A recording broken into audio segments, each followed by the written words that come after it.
Everyone, I would like to welcome everyone to the Clearlake City Council Chambers located at 14050 Olympic Drive in Clearlake, California. Today is Wednesday, June 7th, 2023. This is a special meeting of the Clearlake City Council at 3 p.m.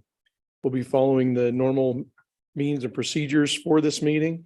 We are also Zoom capable for those who weren't able to physically make this meeting, and all of that information to log into the Zoom meeting is online. Madam Clerk, would you call the roll? Councilmember Kramer. Here. Councilmember Overton. Here. Councilmember Slotin. Here. Vice Mayor Claffey. Here. Mayor Purdock. Here. Vice Mayor, would you lead us in the pledge? I pledge allegiance to the flag of the United States of America and to the republic for which it stands, one nation, under God, indivisible, with liberty and justice for all. Thank you all very much.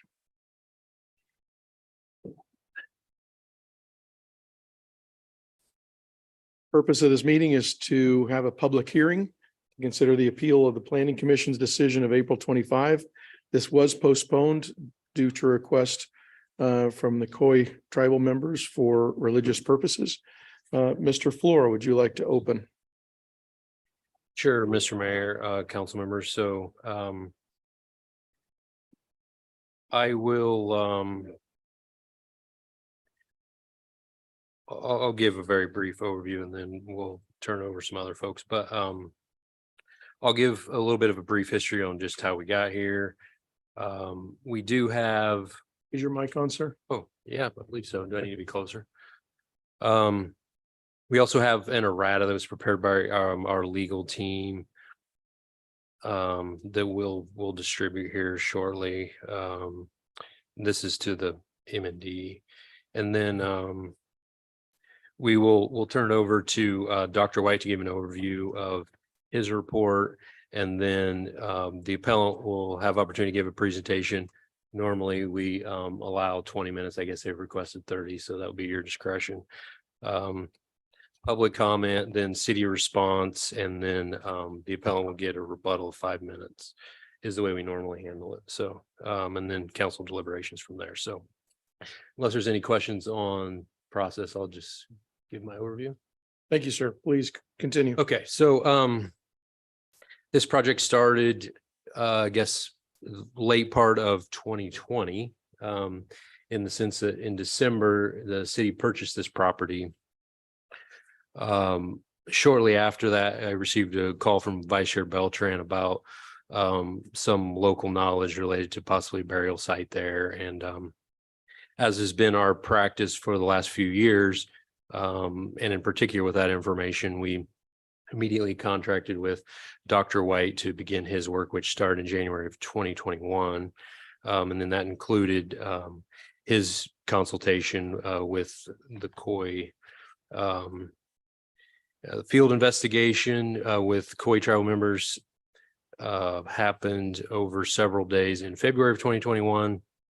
And then in early April, Dr. White issued a technical memo. And the purpose of this was just so we needed to kind of understand the situation on the ground so that we could kind of begin the design process and adjust our design early based on any findings from Dr. White, which of course he identified in this case a couple of sites that we needed to avoid. So let's see. And then basically the design process happened over the next year, and in February of 2022, Dr. White issued his initial report to us. In March, then we initiated actual AB 52 consultation with the Khoi, and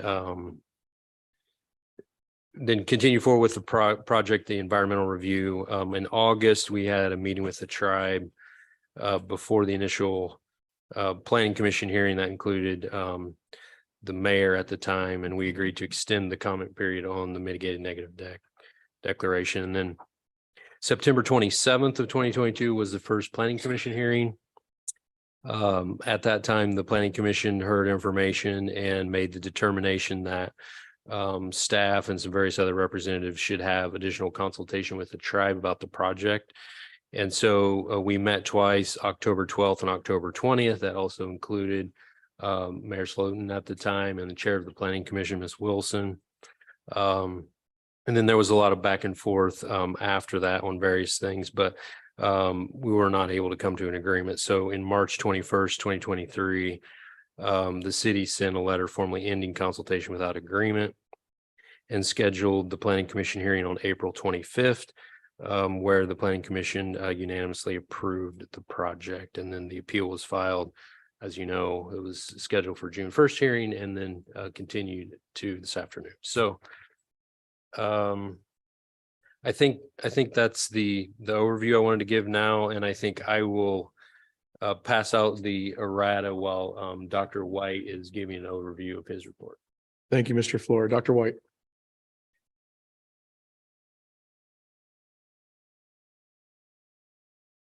It's right in January 2021, I was contracted by the city of Clearlake to complete a local resource investigation of the project to meet requirements under the California Environmental Quality Act. And that act requires a thorough investigation to determine what's called inventory. That is the nature, location, and extent of cultural resources contained on the subject parcel. I was out there in February. I had contacted the Koi Nation that January, immediately on being contracted with by the city, and began open discussions with them and made arrangements with Koi Nation to get their approval on methods that I plan to apply. And then two Koi Nation representatives accompanied me during my investigation, which spanned 2 full days. That investigation included both a conventional intensive pedestrian walkthrough of the project area, which is what you'll see most archaeologists do, walk the surface. But I was concerned because in my research in advance of the project, I found that the parcel is located in what was the upper watershed of Miller Creek. That watershed is sort of a relic watershed now. There's a relic channel that runs through the parcel that was extinguished when the Burns Valley Mall was completed. But I realized that some prior management of that watershed had taken place at the time that the mall was built. They redirected the channel into a pipeline that runs through basically underneath the parking lot and on out to connect to the old channel. And then at the head of that, there's a big stormwater retention basin that exists on the parcel.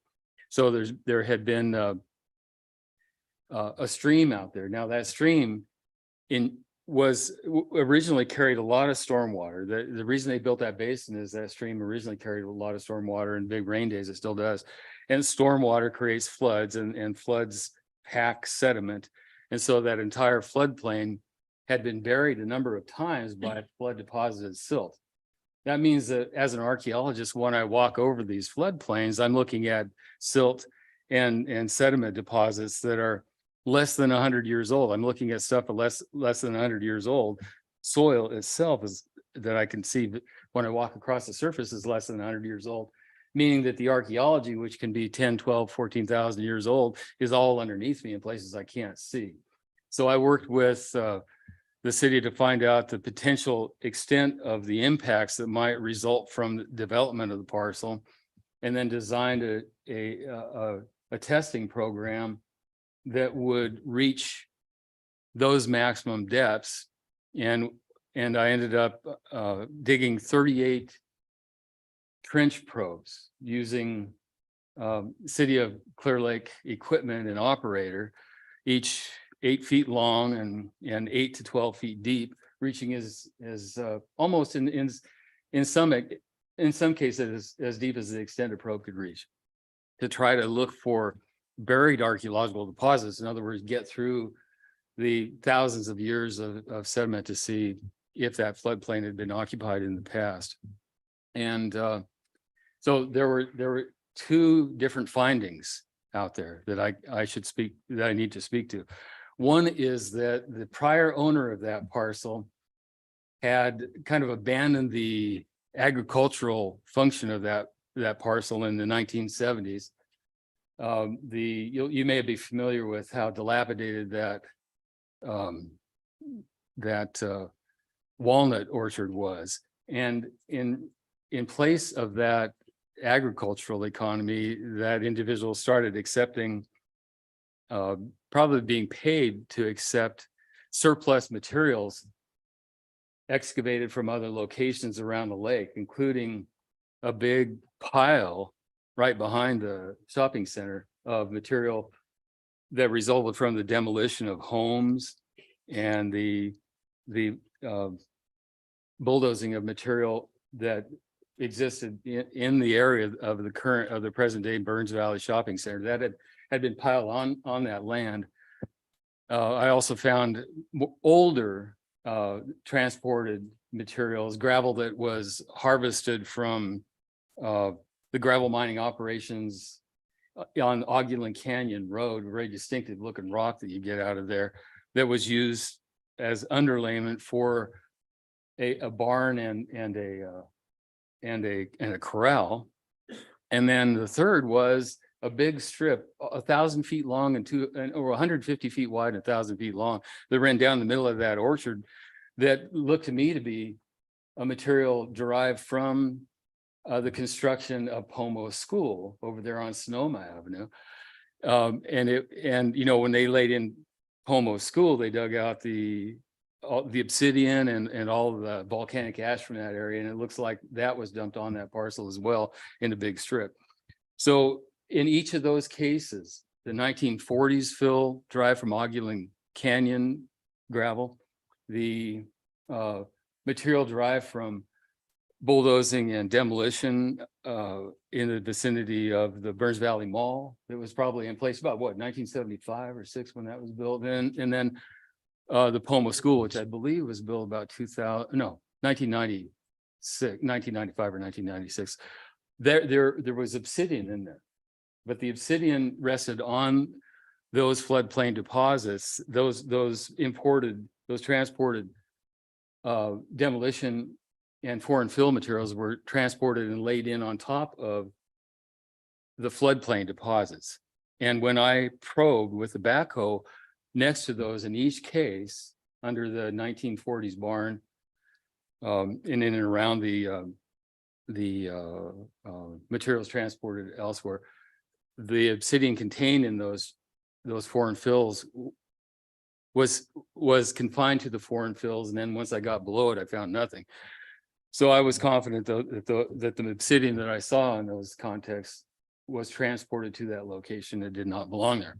Now, it wasn't originally deposited there, but it's not to say that there aren't cultural materials in that foreign fill. There are indeed. But when I do this work, I'm constrained under CEQA, under California Environmental Quality Act, to evaluate these resources under CEQA regulation, which means the first threshold that I have to look at when I'm looking at significance is whether these resources have integrity of location, integrity of context. In other words, when the police collect evidence on a crime scene, they don't want you going in there and picking up stuff and moving it around and bringing in stuff from elsewhere. They want to see that context undisturbed. And an archaeologist has the same need when they evaluate evidence. I can't look at things that are transported from miles away. Sometimes I don't know from where, and make any sense out of it or find any meaning. It's not significance under. So if it lacks integrity, it does not qualify as a historical resource under California law. And those are the legal constraints on the way I look at the record. Now, the second thing, that's all of that was about the surface and But the second part of my findings had to do with buried cultural resources. In two different locations, when we probed down, we identified intact cultural deposits. They were quite distinct. I mean, in both cases, they were capped by sand and gravel up to about 3 to 4 feet deep. In other words, flood deposited silts and sands that had come in and that the stream channel had overflowed and laid in these things on top of an old soil. And when you get down to that old soil, you see dark loam, just like you do on regular soil that's been exposed for a long time. Those soils developed with organic materials deposited by trees and vegetation growing on a stable land surface. Now, the way to think about this is that every time the land surface stabilizes, the earth grows a new skin. And that skin is composed of the exchange of organic materials from whatever grows on it and with the inorganic underlayment. And then whenever a flood happens, an entirely new inorganic underlayment comes in and buries that, and the soil building process starts again. In some places, I've seen as many as 3 or 4 soils stacked, the deepest one being 7,000 or 8,000 years old, the middle one 3 or 4, and the top one being the modern one right now. So this is what an archaeologist looks for. This is what I looked for when I was out there. And the reason that I dug those trenches to make sure that when construction happens, that the city didn't have any surprises and that we were as thorough as possible. And I went, I think, above and beyond. The density of trenches that I dug out there is as dense as I've done on any project, even big Fed projects where there's a lot of money involved. I wanted to make sure that these issues were addressed. Now, I found those subsurface resources in 2 locations. The way we dug them, by the way, was we would come down and then we'd see that soil change. And they were, I worked with Tyler Beach to just go a little bit at a time. And as soon as we saw that soil change, we'd pull up. We'd identified, Rob was out there, he'll remember. We identified that and we stopped. And we defined the sites, the general location based on the grid work of like a waffle style grid work of probes that I dug. And then in order to further define the area occupied by the sites, we come in from the side and find the perimeters on all sides, which we did. And I was very confident that what I was seeing out there were 2 distinct buried deposits that probably date about 3,000 to 5,000 years old. In other words, they were occupied beginning around 5,000 years ago and then buried by subsequent floodplain action and were no longer visible on the surface. But there was a lot of obsidian on the surface that I could demonstrate was contained in the foreign fill materials dropped on the parcel in the modern era by those three events that I described. I worked subsequently with the tribe, supplied them with my report, and discussed these issues several times personally and in the context of these meetings. I stand by those findings, and I have been working with the city to identify protective measures for those sites, and encouraging the city to reach agreement with the tribe on what the nature and extent of those protection measures since those events. My final report, I'd have to say that, by the way, my first report was a technical memo. The city didn't have any construction plans back in my initial report. I called it a technical memorandum rather than a full-scale report. And it was simply a report on the trenching and the locations of things that I identified.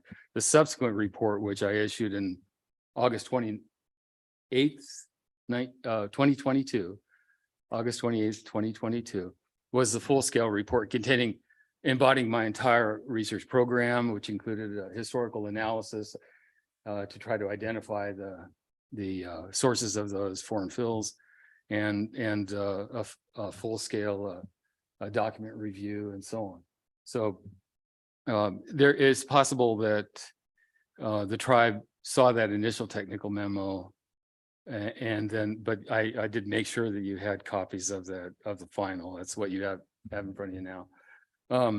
But I just wanted to point out that that initial technical memo has some shortcomings in terms of its overall, the overall body of research. But since the city didn't have a full a development plan, it was the purpose of that initial technical memo was just to say, hey, look, these things are here. This is what we need to avoid. So when you're planning, here's how to proceed. And then once they reach 60%, then I could issue a design plan, then I could issue the formal report. So that takes us up to the end of my initial involvement. Thank you very much for your My report. pleasure. Any council member have a question of staff at this point? Mr. Fleur, do you have anything to add at this point? If I might, sir, at about what, I forget, about what level did you begin to see Yeah. the change in soil color? If I recall correctly, it's around 18 to 24 inches. It varies a little bit. But it's quite a clear break. And you may have seen these kinds of breaks before where you go through a bunch of gravel and then all of a sudden there's a brown loam. And what you're looking at is the buried soil. That's what I see when I see those things. So it's quite a clear break, and it was discrete to a very specific area. I think in both cases, I dug as many as 6 to 8 trenches impinging.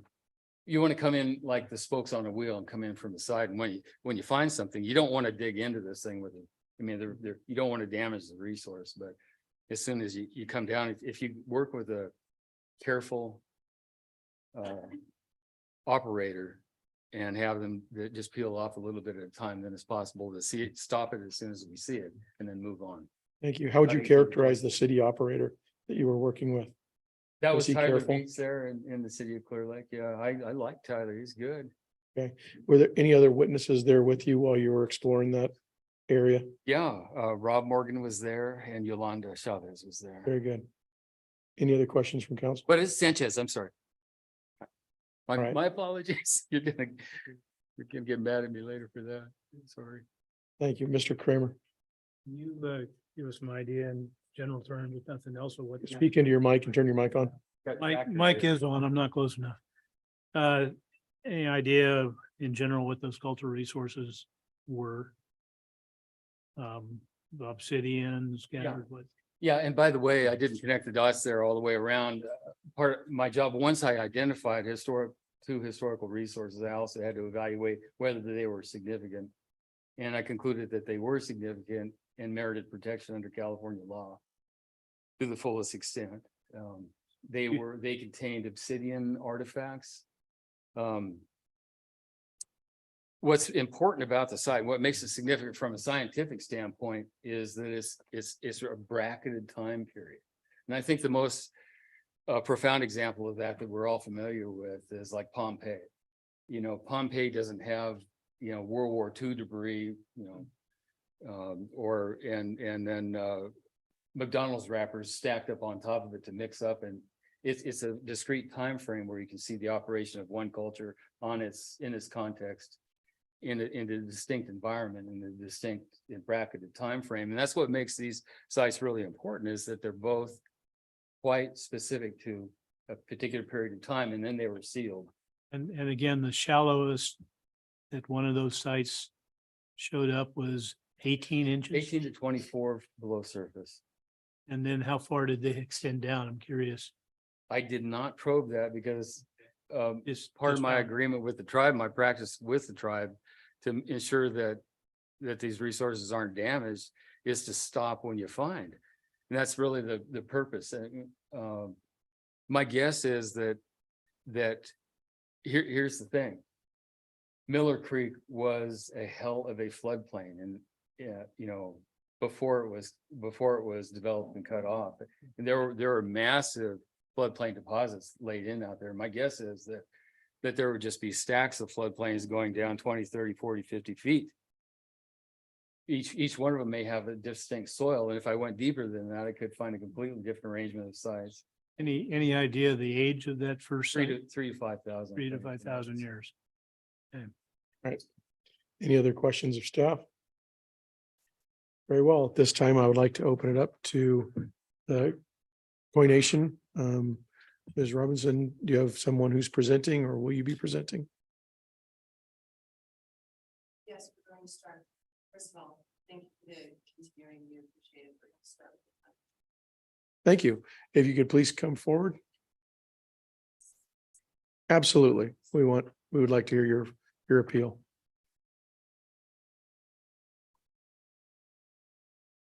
Sir, if you could step up to the microphone and introduce yourself.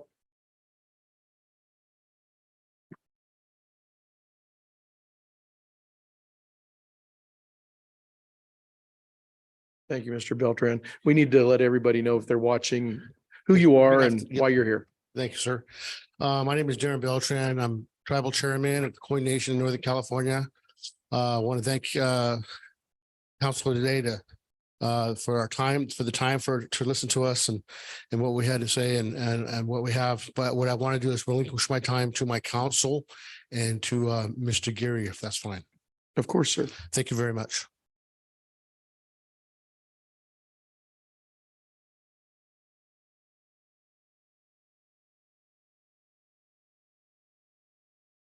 Mr. Gary. Hekate mai ufkate kemtil wichin Robert Gary Yahake Limbuk Yahake Atawa Kit Coy Nation Yahake Habemeto Homo Upper Lake. How are all of you today? My name is Robert Gary. I'm a citizen of Alem, but I work for Habemeto and Coy Nation Cultural Resource Department. First of all, I just wanted to thank you, for giving me the opportunity today and listen to Dr. White's report. And giving me an opportunity to respond to that.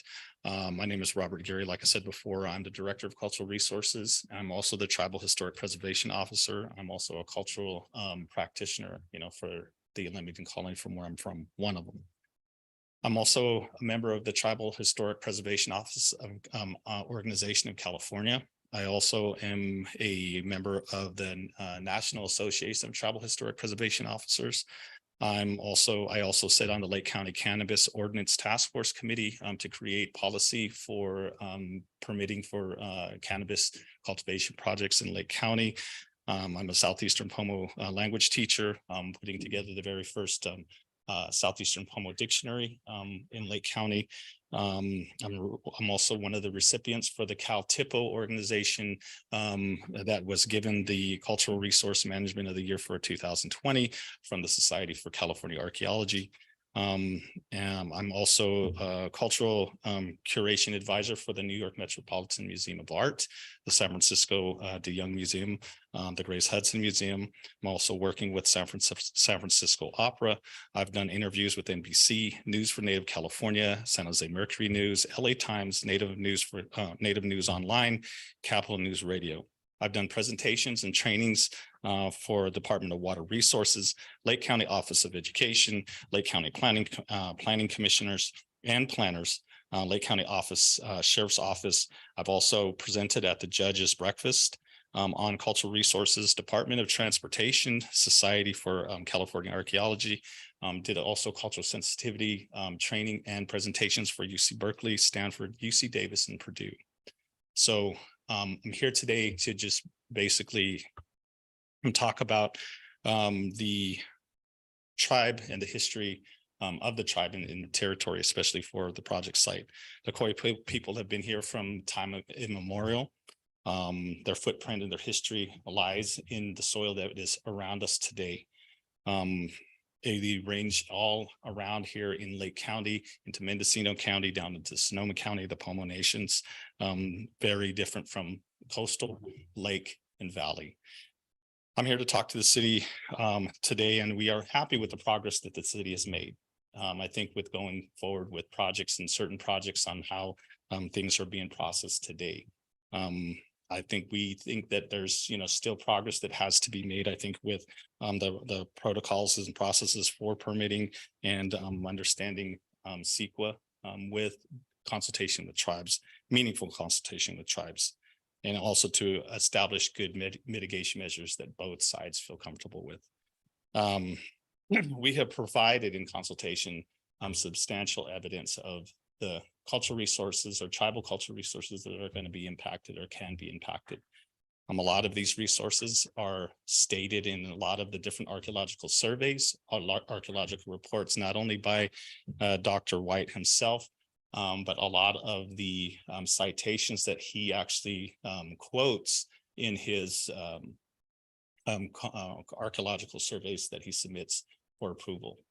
In there, they talk about the tribe, the Khoi Nation's Aboriginal territory, and where it's actually located. Where the project site is actually in Khoi Nation's Aboriginal territory, not anyone else's. We did consult on this. We asked to consult. We brought new information in our process as far as making sure when we get to consultation, we take not only the tribal cultural knowledge, but we also take scientific knowledge and scientific data. And we compile all that together to make a good determination on when we get to the consultation table. Every consultation that we attend, we not only bring and take a look at the archaeological study that's been done, but we also bring any kind of information that the tribe may have that the city might not, and establish a better determination for what happens for a project and when it should be approved. One of the things I wanted to respond to, I think, was Dr. White's talking about, some of the history, I think, with the site location.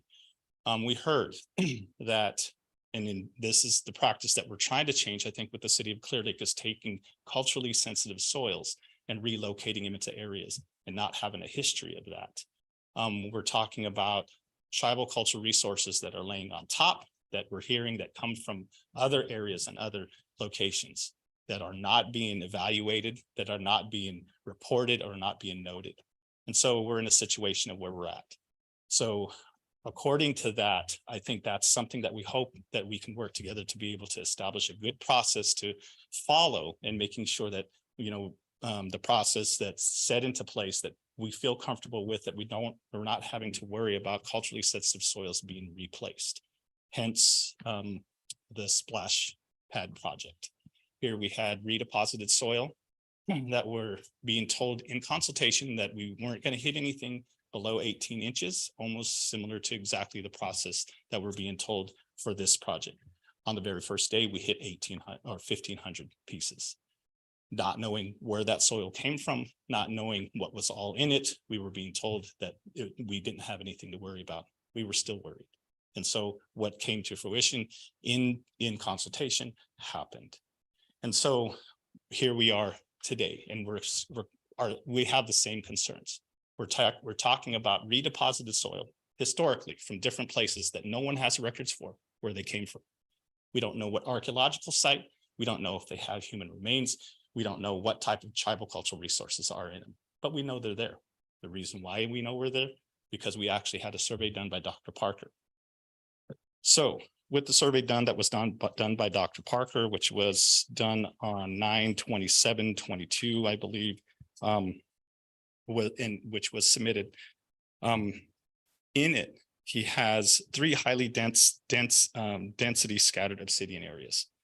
He also has stone tools, including broken trade blanks, bifaces, flake scrapers, and hammerstone. These are all found on top. And, we just went through an issue, I think, with the disking. So this isn't even breaking the surface. This is what's being found on top. There was a 1 Copsey point, which is an arrowhead that is also known to be as old as 4,000 years old. Also an Excelsior type 4 arrowhead point, which is also identified dating between 1,200 and 2,000 years old. This was found on a pedestrian survey on the project site. And these are the concerns that the tribe's having with the project site area. And these are the concerns of why we feel that there needs to be a more in-depth look at the impacts that can be potentially happening to the tribe's cultural resources that are there. With that said, also on Dr. White's investigation, found 2 new sites that weren't reported. These also have the potential to be significant enough to be on the Federal Register. He points that out. There was also additional reports that had been found for other projects that were certain on certain areas of the project at the end of the project area. So we know now that there's not only tribal cultural resources in the area where we're saying that there's a buffer zone and we should only be concerned about, we know that there's cultural resources outside of that area. And all the tribe is asking is to make sure that we can be there. And we're not stopping the project, but we can be there to protect, because if we're not there, no one is there to tell the operator to stop. No one is there to tell the foreman to stop or anything else. Just like Dr. White said, once a cultural resource is destroyed, that's it. We don't get that back. That's a part of history. That's a part of the tribe's history that is no longer coming back. And so I think that's one of the things that we're discussing about today. You know, what kind of processes are we having? We've heard Dr. White's report about, like I said, the moving of soils from one place to another multiple times over years. After that, we've actually had a survey done where we're finding things on the top. So with Dr. White's report, we found everything below. We're talking about an area below where he's found something that's significant. On the pedestrian survey, we find things up on top.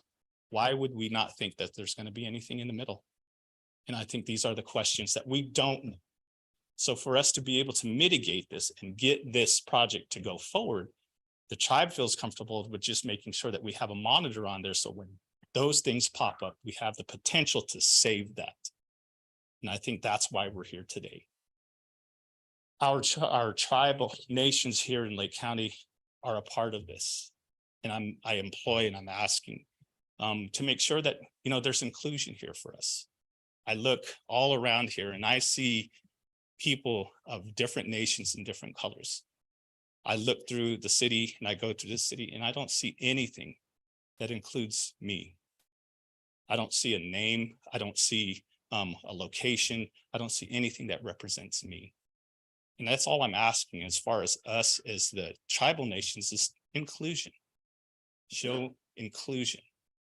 We bring to the table knowledge, not only scientific knowledge, but cultural knowledge.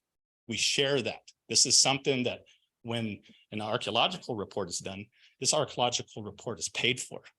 The knowledge that I bring to the consultation table, tribal cultural knowledge, is free.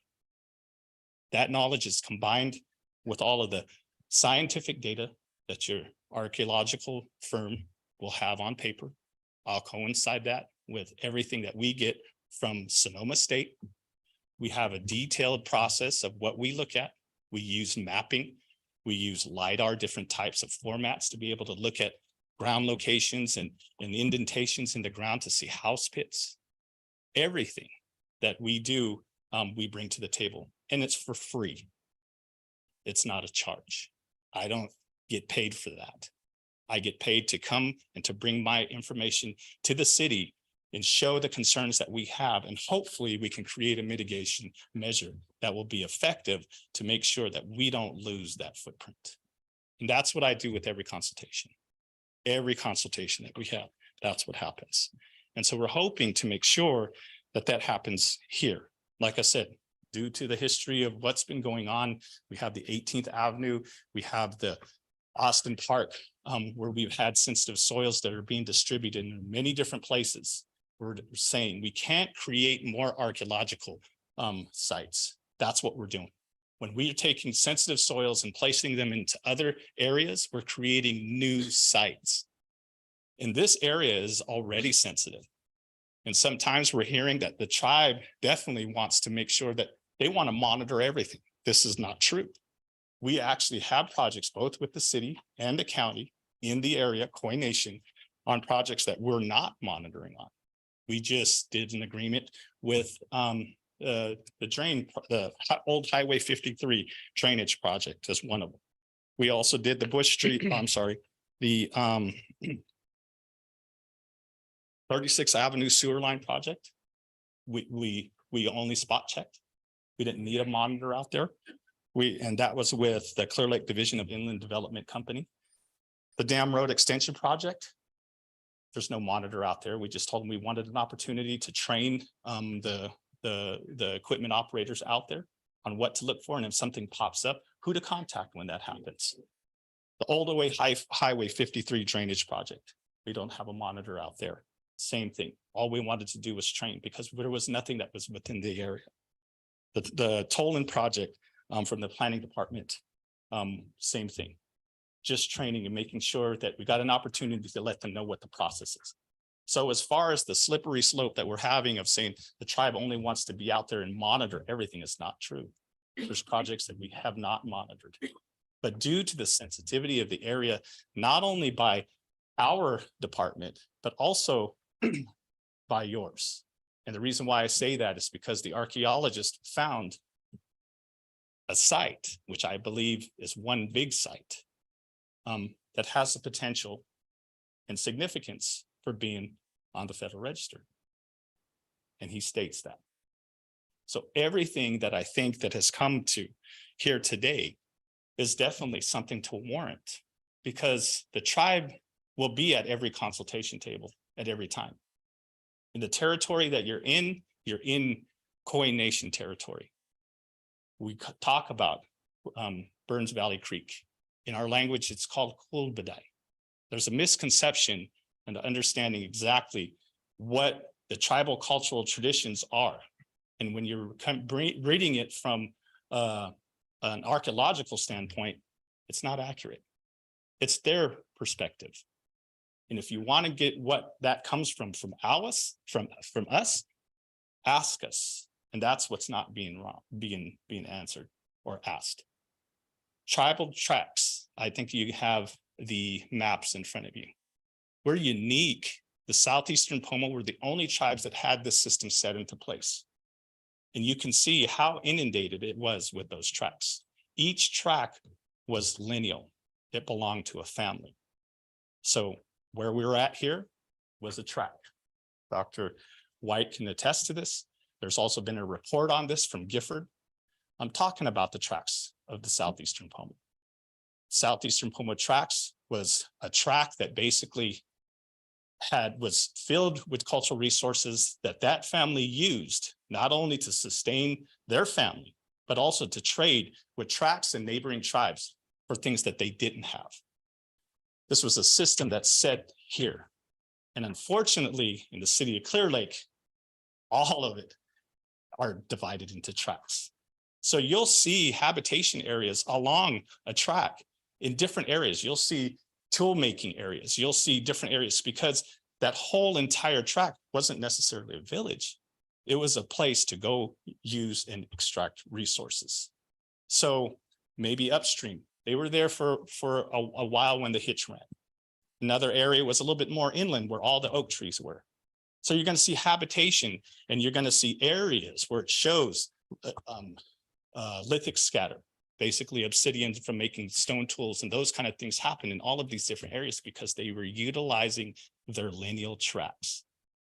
And this is something that just happened. This was a system that the Southeastern Pomo, and I take pride in this because we were so detailed. But with that said, I mean, and Dr. White can attest to this, there's 3 new projects that have been asked where we can come in and be a part of the survey to find out information. In his own email, he talks about that these sites are highly sensitive. Guess what? We haven't even gotten to the consultation table and we're already told that. Something that we already know. And there's already a misconception that the tribe wants to just monitor everything. Well, we want to monitor the sensitive sites. We've shown you that there's projects that we have where if it's not that sensitive, we're okay with spot checking. But when they're that sensitive, we want to be there. So if that outlook, I think, on the tribe of wanting to monitor every project that happens, when I get to the consultation table for these 3 projects, what am I going to be looked at when I agree with them? If I agree with him that, yeah, it is sensitive. Yeah, we want to monitor. And this was already predetermined before we get to the consultation table. Is that look at the tribe going to look at us again and kind of go, are you guys just want to monitor? But it's in the record. It's showing it is what it is. There's a system that's set up you cannot find anywhere else. because the southeastern tribes were on islands. Families got bigger. There were places where they went and they had lineal tracts that went off of those islands. And each track gave something back to the people. And those are the things that we're protecting here today. This is why I'm not surprised when we went and we find these things out here at the sports complex. You go up a little bit farther when we actually did a report for the subdivision project. Then we found sites up there that aren't registered.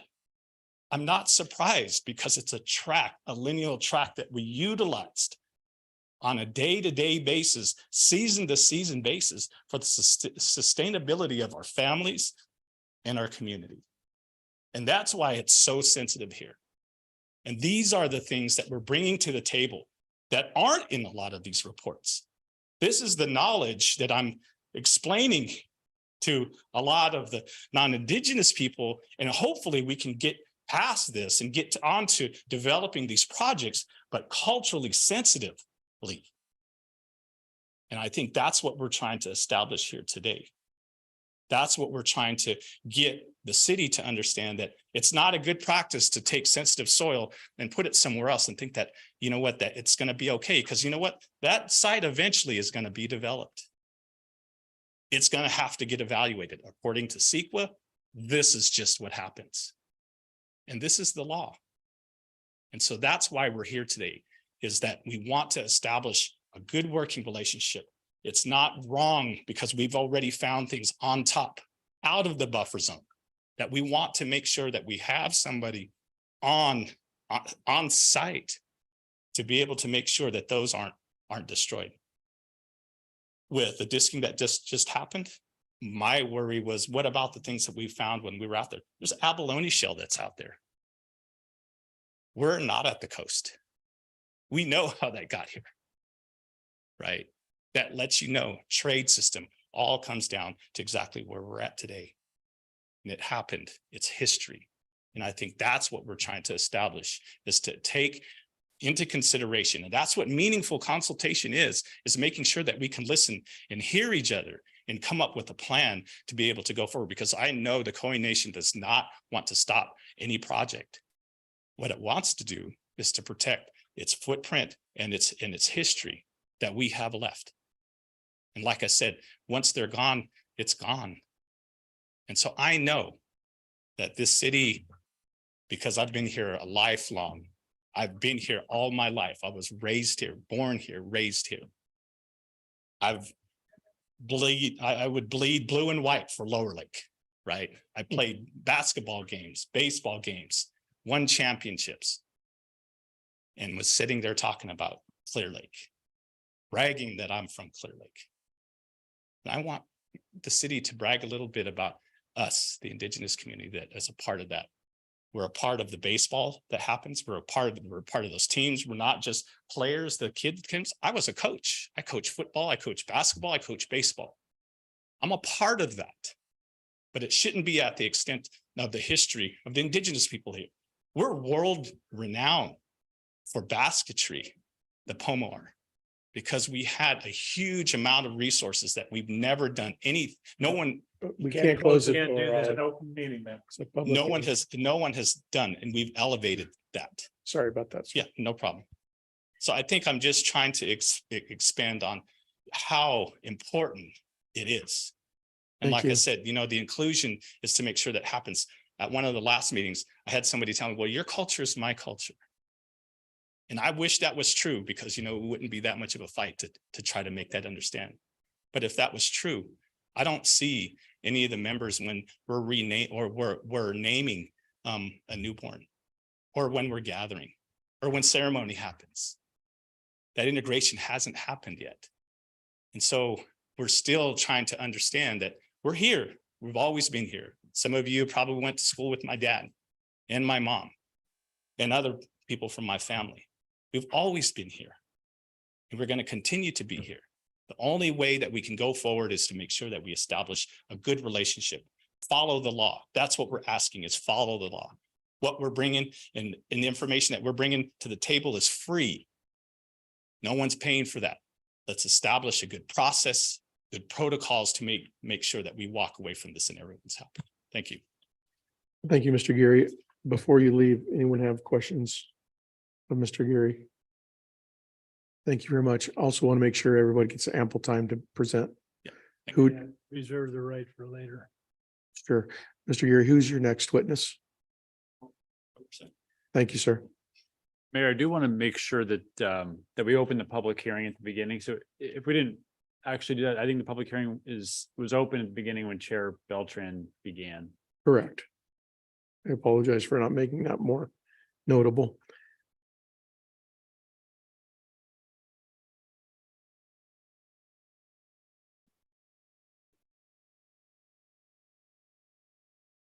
Thank you so much, Robert.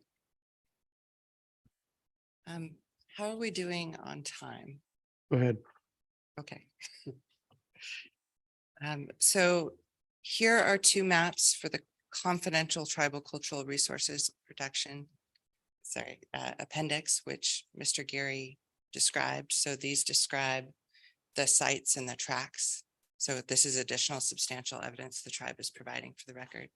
I'm going to start here and pass it this way. All right, ma'am.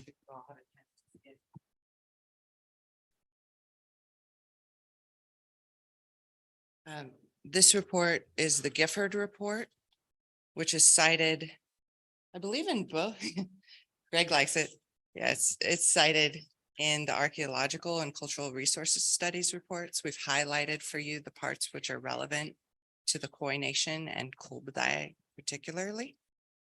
So although this report is cited, we're submitting this as additional evidence so you can actually see the text that's in the report cited.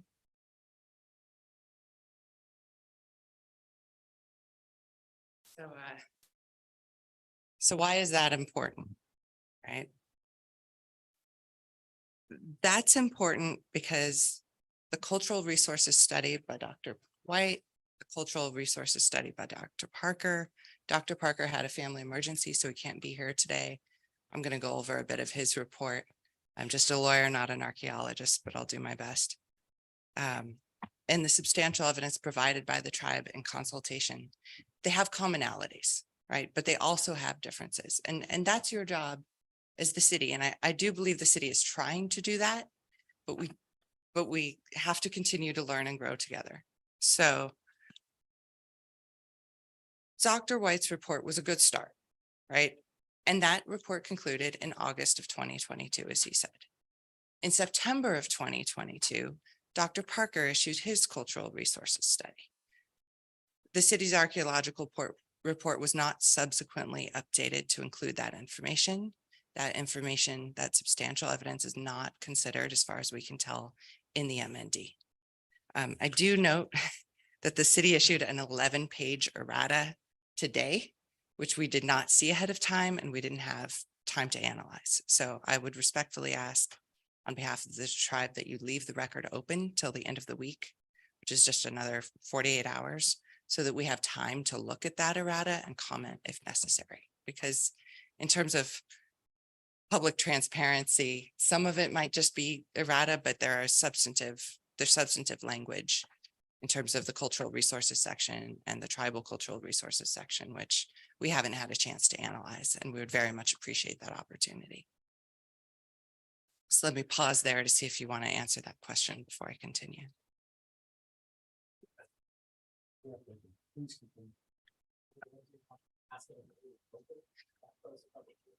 I'm asking you to leave the administrative record open for another 48 hours to the end of the week, so the tribe has time to review the 11-page document, which was provided to us in the hearing today. Understood. Yeah, it's going to take a little bit of time to dive into this, so I'm trying to do that as well as we can. Mr. Jones, any comment for that? Yeah, I mean, I think it's up to the discretion of the council. You certainly can. I think the question is more whether you're going to make a decision tonight. You can always, I guess, leave the record open for further comment, but if you're going to make a decision tonight, you got to decide whether you're going to wait till you get that response back or not. And then we'd have to come back for that meeting. Our council is going to give an overview of this in a little while, so you could decide after that. So in terms of Dr. Parker's report, as Robert noted, it found tribal cultural resources at the surface level. That is why the tribe is asked, as a result of the disking the city did of the entire project site on May 25th. We've asked to do, and Chairman Beltran has generously offered to do an additional survey for free of that site. We think it's relevant now because the facts on the ground have changed because of the disking the city did. And so we don't know what additional tribal cultural resources may have been turned up by that disking, in particular, because we've already established here today, there's cultural soils mixed in on this project site from other archaeological sites and cultural resources sites, potentially. So we wouldn't normally offer to do a study for free, but we are in this case because we think it's so important. We've had correspondence where that offer has been rejected, but I just wanted to once again say publicly that offer stands. We're happy to do that survey for free. We think it's really important because, as Robert said, these resources are being harmed. And if you don't know what's there and you don't do the analysis as we go, we'll never know. Right. And so then that's a lost opportunity for us all to learn together. So these reports, they're cumulative, right? Ideally, we want each study to add more evidence and have a more nuanced understanding. I asked Robert some questions about Dr. Parker's report this morning, and I know more today about the tribal cultural resources on this site after working on it for over a year than I did yesterday, right? So this is definitely something we're all learning at the same time.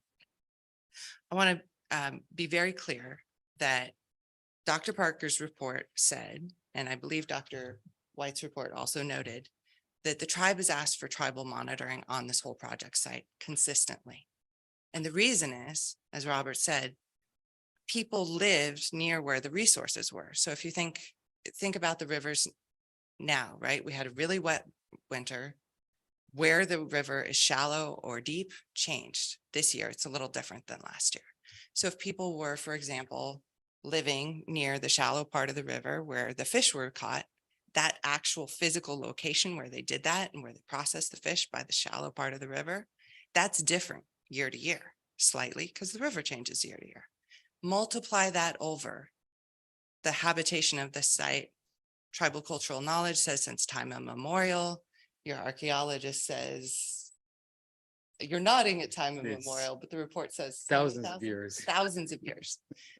So if you think about the geographic area of the site and people moving just a little bit as the river changes and the resources location changes, maybe there's a fire where those acorn trees are, right? But then they grow back. It moves a little bit times thousands of years.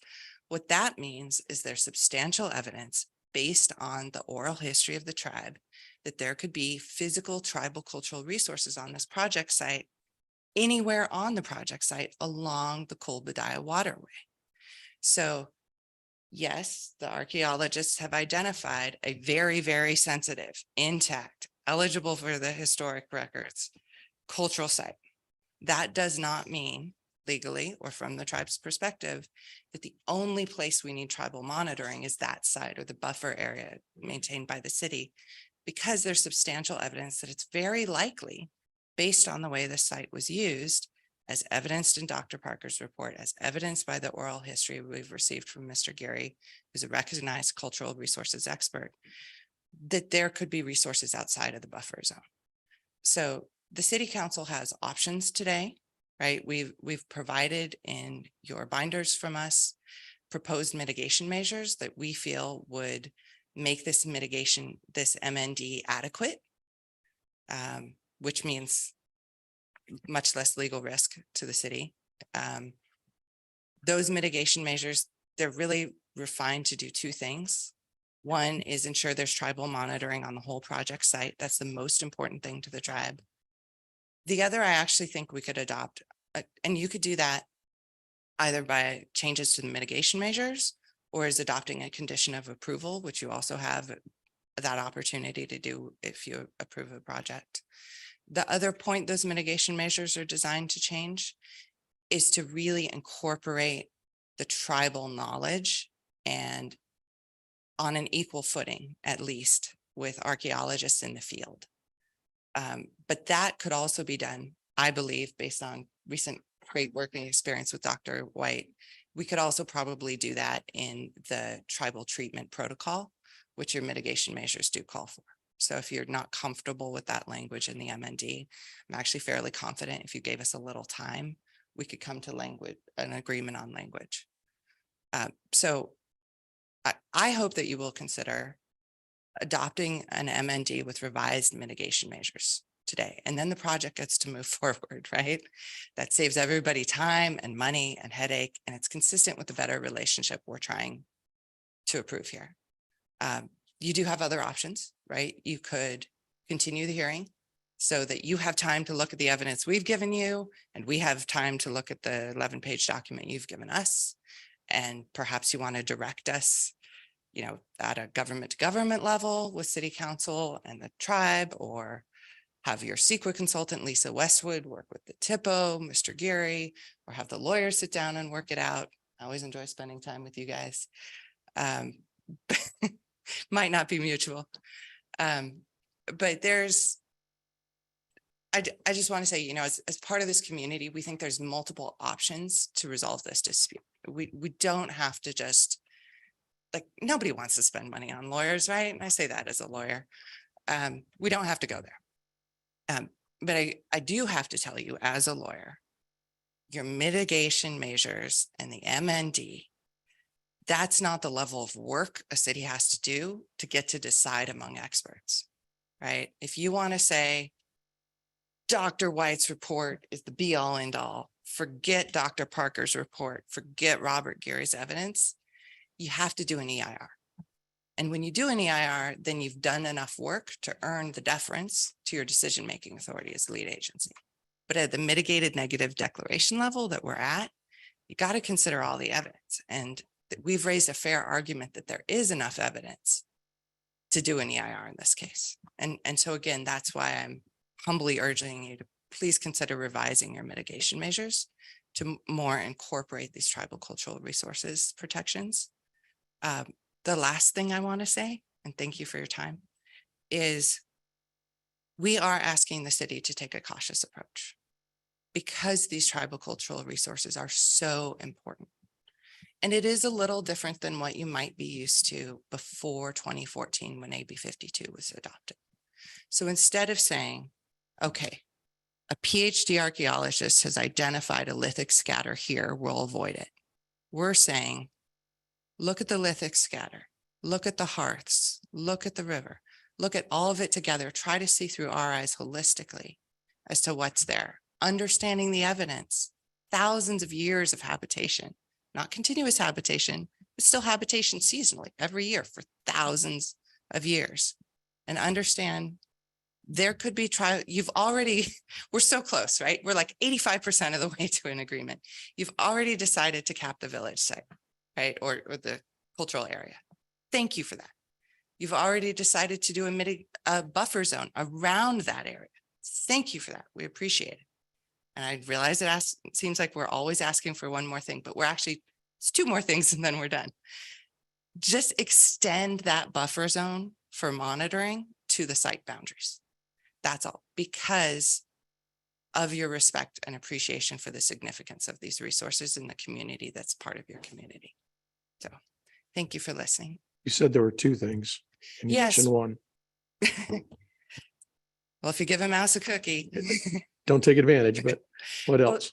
the other thing was the inclusion of tribal knowledge for decision-making in the field. And that honestly is the thing that I think we could work language out, that because you've already said, do a tribal cultural resources treatment protocol. I think you call it a protection plan. There's slightly different language. It just says, say you're in the field and there's a fire cracked stone. And the tribe says, I see this fire cracked stone, and Robert Geary could say this so much better than me. But if he's in the field, or Rob Morgan, who's a Khoi man, who's tribal monitor, he's here today, and he says, hey, I know what this is. I know what this is because I've seen it in ceremony that we still do today. Or I know what this is because my elders have told me. And in the unlikely event, Dr. White says, nah, I don't think so. That's not significant. We can just, or for example, here's a better example. Dr. White, as a scientist, might say, I see this and I really like it and I want to study it. So I would like to take it to Chico State or Sonoma State and curate it and study it, maybe do some destructive data analysis. Sorry for picking on you. That's what we should do as a scientist. And it might happen that in the field, Mr. Gary or Mr. Morgan are saying, look, this is really important to us culturally. And our culture says, don't mess with it, right? If you find, I know in other religions, right? If you find cultural artifact, you would like it not analyzed, not put in a museum, just left alone. Thank you very much. Or reburied. Understood. Right. So we just want to have that conversation on equal footing in the field. And right now the mitigation measures don't quite say that. Thank you, ma'am. Thank you for Any asking. questions of this witness at this time? Very good. Thank you very much. Thank you. Appreciate it. At this point, I'd like to open it up for public comment on this item. If there's a member here who would like to speak, please step to the microphone and do so. I believe Ms. Robinson and Mr. Gary were about 10 minutes over the 30-minute window. So is that about right, Madam Clerk? That's my correct, time estimate? Mr. Mayor. I'm sorry. That's correct. Thank you. Ms. Mitchum, would you like to come and introduce yourself in case we don't know you? I hope not. Get out of here. Okay, then. My name is Helen Mitchum. I'm on the board of South Shore Little League. And usually I have been here talking about Little League and how much Little League really wants this ball field. So I got to feeling after being here a couple of different times for these meetings that Mr. Gary might be talking to me about not understanding the culture. So I made it a point to do a tiny bit of research at home about the Khoi Nation and the cultural aspect of living in Lake County, which has a lot of native culture in it. I decided maybe I needed to walk a mile in their shoe. So I tried to research a little bit. I was surprised to hear that the Khoi Nation was here in Lake County. All you hear about, or all I have ever heard about, is the Pomo. So it seemed to me like that was it. That was what we had. Now we've got a new one that we have to learn about. I think it's kind of interesting that the plan has been modified over the months that it's been going on, and it's now looks like it is going to incorporate some of the cultural aspects. And I think that's pretty neat. I have been in Hawaii when the native people there have done blessings on projects and that type of thing. So I'm hoping that something like that might happen as far as this goes also. The native culture that I have read about and that the people who I know who are natives are very focused on family. They're very focused on their culture, and their ancestors play a big role. So that seems to be what we're discussing here in this project. Great respect for that. Everybody loves their family. Some we know, some we don't know, some are long gone, but not forgotten. And I guess with a culture that has, in some cases, no written language, it's all passed on. So it's very personal at that point. Children's voices would probably be pretty neat for this area. And I'm really hoping that we can move forward, get past all of the discrepancies that might be there, and get some kids playing baseball and softball and soccer on this property, and make it something that the Khoi Nation can be proud of, and that our city can be proud of. We are hosting a baseball and a softball tournament on the fields at Redbud this July. And we are so excited next time to bring them to a brand new ball field. We are going to have a picture on the banner, a banner on the ball field of the map of the new project that says coming soon. So I'm hoping that we can live that out. Thank you. Thank you for your comments. Would anyone else like to offer their opinion at this time? I failed to mention when Ms. Mitchum got up, I would like to limit this to 3 minutes. So you see a lot of people here. If everyone wanted to speak, would be here for most of the afternoon. So please contain your comments to 3 minutes after the presentations are made. Sir, if you could introduce yourself. My name is Rob Morgan. I'm a member of Koi Nation. I'm a tribal monitor, executive assistant. I'm also a resident. I live in Lower Lake. Thank you, sir. I just wanted to give a little bit of just a brief history of who I am, who we are. So I stay here in Lake County. I'm now a resident. It hasn't always been that. I grew up in Sonoma County.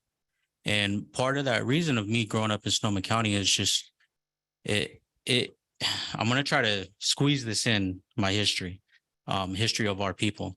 So some of our family, we had to relocate, and that was due to the arrival of the Spanish. It was due to the gold rush. I'm not here to point fingers. I'm not doing anything. This is just a quick history. So prior to the arrival, there were 3 islands, southeastern Pomo. We had 3 different tribes here: Kamdot, Ilem, and Koi. Koi we're in Koi territory right now. So the first massacres took place with General Vallejo. And that's what kind of started getting us to move. We couldn't live the way we lived. We couldn't cremate the way we used to cremate. We started hiding. And after Vallejo, after the kidnappings and slavery, a lot of our family were displaced, they were kidnapped, they were murdered. And a lot of them died from diseases. So after Vallejo, and then we had the gold miners come in. And even with the gold miners, we had kidnappings. I'm sure we're all familiar with the Kelseys and, with what happened. But due to that, we had the Bloody Island Massacre. And from that, we only had so many people living on the island. We only had so many families that were left. And at this time, squatters started coming in and they started taking over the land. My great uncle, he was a boy on Koi Island, on Indian Island. And he remembers when they left and they went to Rattlesnake Island to ghost dance. This ghost dance was one of the last things it was the last plea for help. And they prayed for years. And by the time they were done and they went back, their home was gone. There were people living on there. They could not go there. So they had to try to find other places, which a lot of the family moved out to Elam, or they went out to Cache Creek, which is called Badai. And that's a long down road. So we had a lot of families that were living there. I get one more minute. Go ahead and wrap up, sir. I'm sorry. Okay. So we had families that were living there as long as they could. And even there, they had to fight. They had to fight for the area. Their houses were burned down. They were chased off. And eventually, my family, the Johnson family, we ended up relocating to Sonoma County. And that's why today, when you see Koi Nation of Northern California, we relocated because of we were trying to survive. But one thing we did lose was a part of our culture. So a part of our culture was lost. We had to leave this area. And Elam still practices that today. I have blood that comes from Elam and Kamdot. And they practice it today. Luckily, it was able to stay alive. And today we're able to look up to people like Robert Geary. We have spiritual leaders like that we can go to, and we could get some of our history. And because of that, what I'm saying is we've already lost so much. I am a direct descendant of, if we find something here, there's most likely that it's blood related to me if we find a body within this area. And all I'm trying to say is we want to be part of this. We want to be part of, if something's found, we want to be able to put it away the best we can. We want to be able to hold it. We don't just want it to get tilled over and pushed to the side. That's all we're asking. We just want to be a part of this. We've already lost a lot. And that's why we're here today. And it's my obligation to come and speak and say that. Thank you for sharing.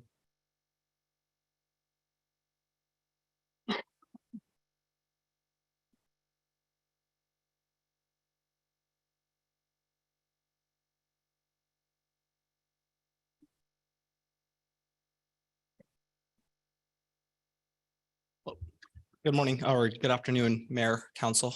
My name is Nav Gurm and I'm going to cede my time to Robert Gary. I do want to point out that at a previous meeting, we were instructed that you can't really share time during a public comment, during presentation. That would have been acceptable. But I'm going to allow this. Mr. Gary, you have 3 minutes. Yeah, I thank you. I appreciate it. I just kind of want to also respond to the lady from the baseball league. I'm glad, that, seeing that there's an organization that really wants inclusion and wants change as well. Pomo is not a tribe. Pomo is not even a name that we've given ourselves. This is something that basically an anthropologist basically gave us. It's 2 words put together, po, which is the word for magnesite, and mo is actually the word for cave or hole, where it actually came from and was mined. And because our languages were similar, they called us that, not ourselves. So just for that, and I'm willing, I'll give you my card to be able to help out in any way I can, I think, to give some type of training. But those are the things I think is even understanding, like even the territories that we're in, understanding the language and really knowing what that is. The word Badai means creek or river. So Kul Badai is, like I said before, it's not necessarily the name of a village. It's actually the name of the waterway. Badai, which is an old village that's right off of Cache Creek. They called it that because Cache Creek was such a huge body of water, and it just means creek. So between the 2 waterways, those are your boundaries for Khoi. And everything that's in between, and Anderson, or I'm sorry, Indian Island, they call it now, are the Aboriginal territories of Khoi. And literally, Comdot, like they were talking about earlier. So I think it's really important to understand and to know that culture, and anything that I can do, because a lot of the people that I learned from, and I was raised by my grandparents' generation, are the same people that are in a lot of these reports. Nelson Hopper, Mark's Chapo, Jimmy Brown. I say uncle, and there's actually some things I learned from your uncle about some of the things that he was taught from our elders that were out in Elam. And so I was fortunate enough to be able to be around really knowledgeable people and raised with it. So I think with that said, anything that I can provide to do to help the city of Clearlake, hopefully to see some Southeastern Pomo language splattered or even put on the name of a sports complex would be great. And I think that would be definitely something to consider. But I really want to see inclusion, and I'm hoping that that can happen in the time that I can see my children enjoy that. Not only to be on the baseball field, but actually to be on a baseball field that they have connection to. So, just with that said, I just kind of wanted to make that opening and offering, I think, to anyone that I can help better understand, I think, the community, because a lot of the publications, the publishings that are out there are not from the tribal perspective. They are from somebody who came in and gave their perspective of what they thought they heard. So Thank you, Mr. Gary. yeah, thank you.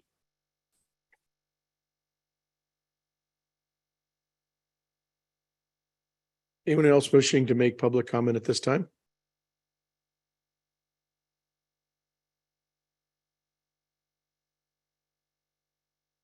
Good afternoon, William Chisholm. I'm an attorney for the Khoi Nation, also a member of the public. So in 3 minutes or less, I just want to alert you that within the handouts you have today, we've provided some legal authorities that we think could be useful for you. It's essentially a PowerPoint presentation, but we'll let you look at those.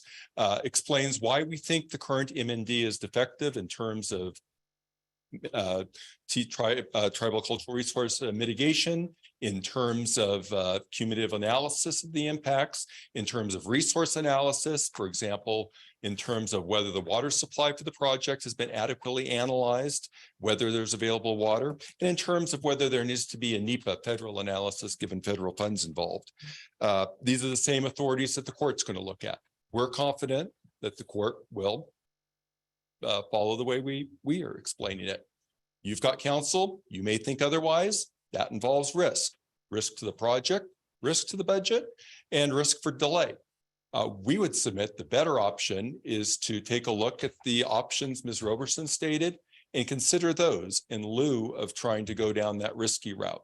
And so with that, I would say urge you to look at the materials we've submitted. Thank you.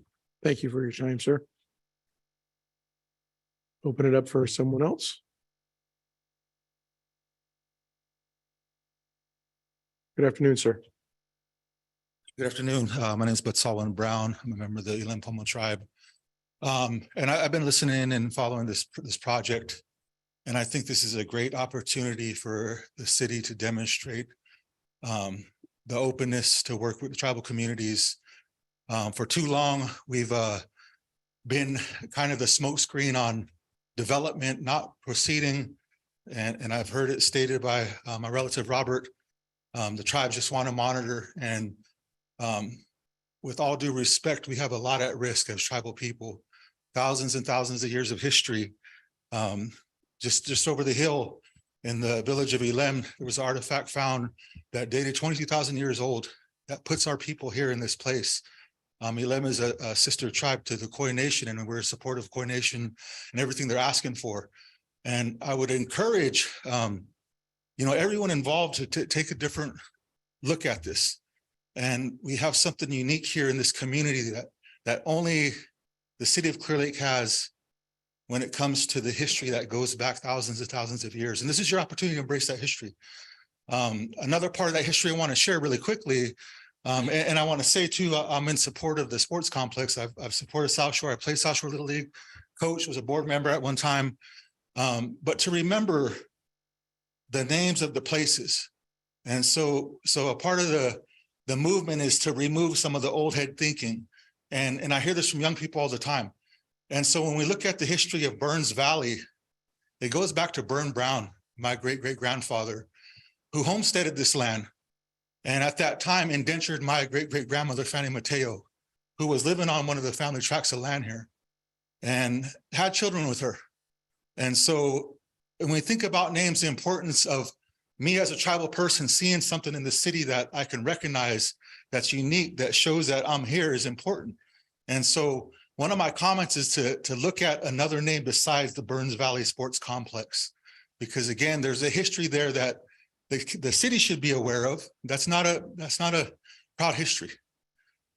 It's important to understand that we as tribal people have seen the city again fail time and time again. I was in the 8th grade when the Pomo School was built. My father led the protest because of the destruction of the sites up there to build the Pomo School, Jim Brown. And so we again have witnessed the loss of our history, the failure of the city and the county at times to not recognize and account by their own laws that are mandated to protect these sites. I've worked with Dr. White, and worked with Dr. Parker. And a lot of times it's important, and they'll acknowledge that the information tribal people bring to the story of all of this is important. And again, we give that out of the goodness of who we are to help broaden the perspective of this place we all share. And so we have to acknowledge that. And so it's important that that's considered. It's important that we look a little deeper into this history and also give the people who are making decisions the most accurate information. And so a lot of times I know that doesn't happen. I know you're restricted to what's in front of you, but there's more history that doesn't come inside of these reports and these analyses that the commissioners are looking at. And so the best information is important. And so I wanted to say that I'm watching this project. Tribal communities are watching this project, and we hope it ends for the best. And I also want to acknowledge I've had high school friends of mine who've worked here in the construction industry on various projects permitted by the county and the cities, and they'll let us know when their companies are finding artifacts and are taking them home.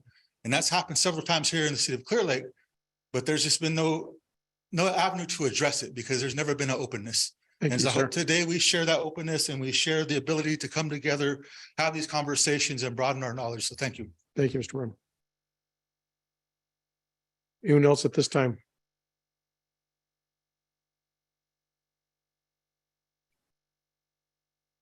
Good afternoon.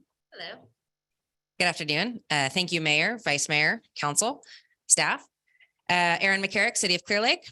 I've communicated to all of you guys about this issue via email or in person, and also about, and as a planning commissioner and as a citizen, I've also communicated about how the planning commission gets information and when they're engaged in the planning process and how it can be improved.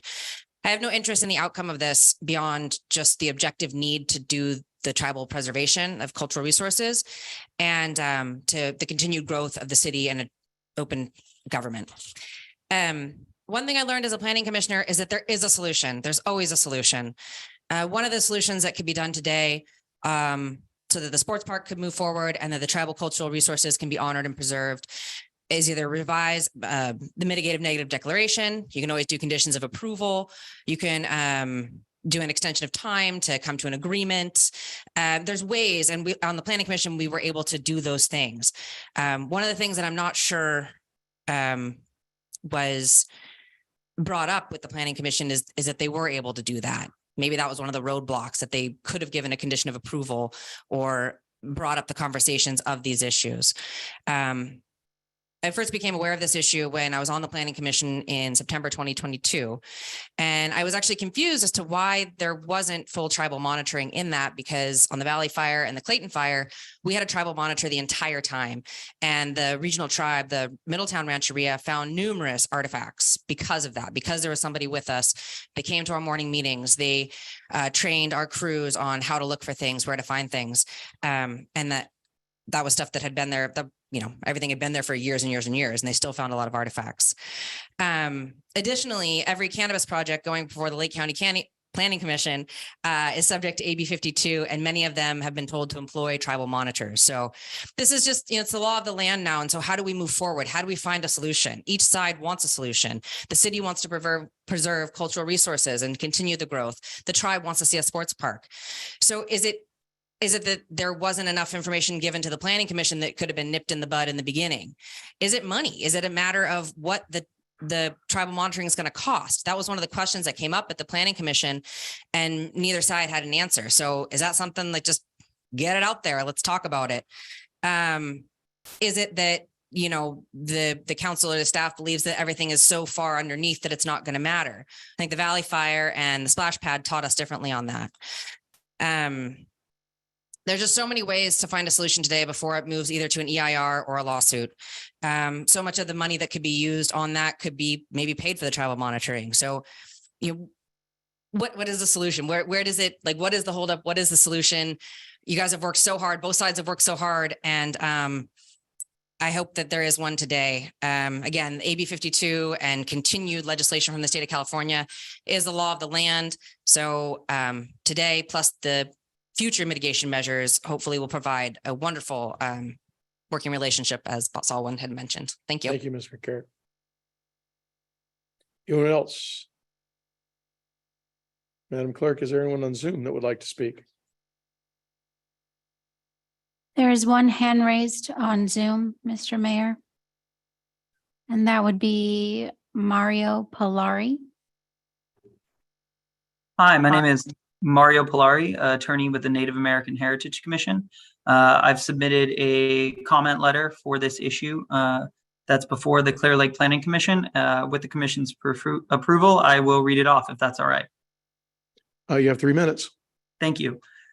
Dear Clearlake Planning Commission, the Native American Heritage Commission is submitting the following comment letter for the City of Clear Lake's Burns Valley Sports Project appeal hearing to highlight relevant statutory language regarding this matter.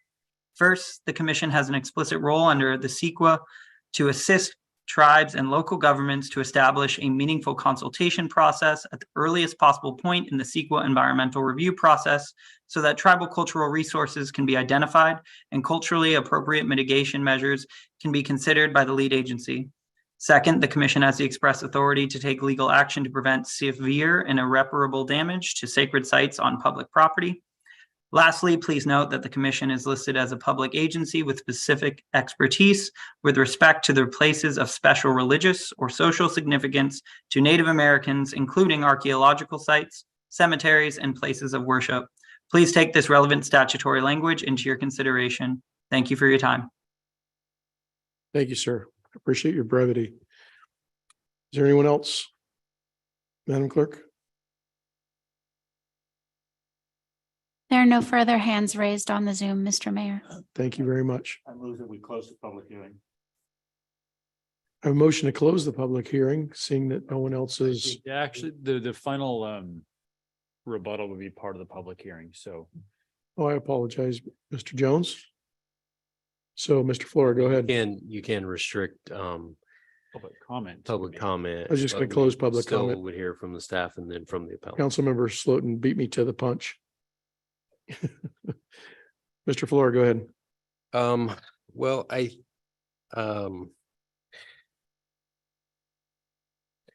there's kind of a lot I would like to say, but I think I'll just let Dr. Parker and our council address it, other than Dr. White. or Dr. White. Sorry about that.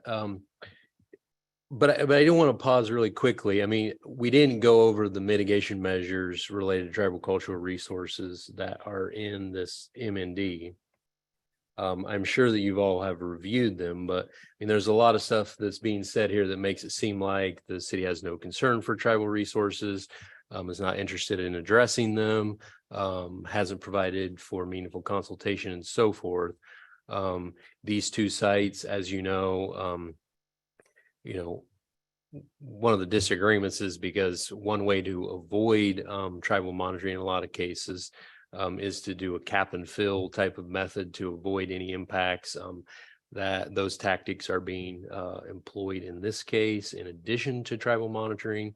And there's a lot of other things. I mean, we've never included this many mitigation measures for tribal cultural resources in an environmental document since I've been here at least. So I just wanted to, is my time up, Ms. Swanson? So I just want to make sure that you're familiar with the mitigation measures, don't have any questions. We can go through them in more detail if you do, but I just wanted to make sure that kind of that possible misconception was addressed, that there, wasn't anything addressing these. Okay. No questions? Any questions?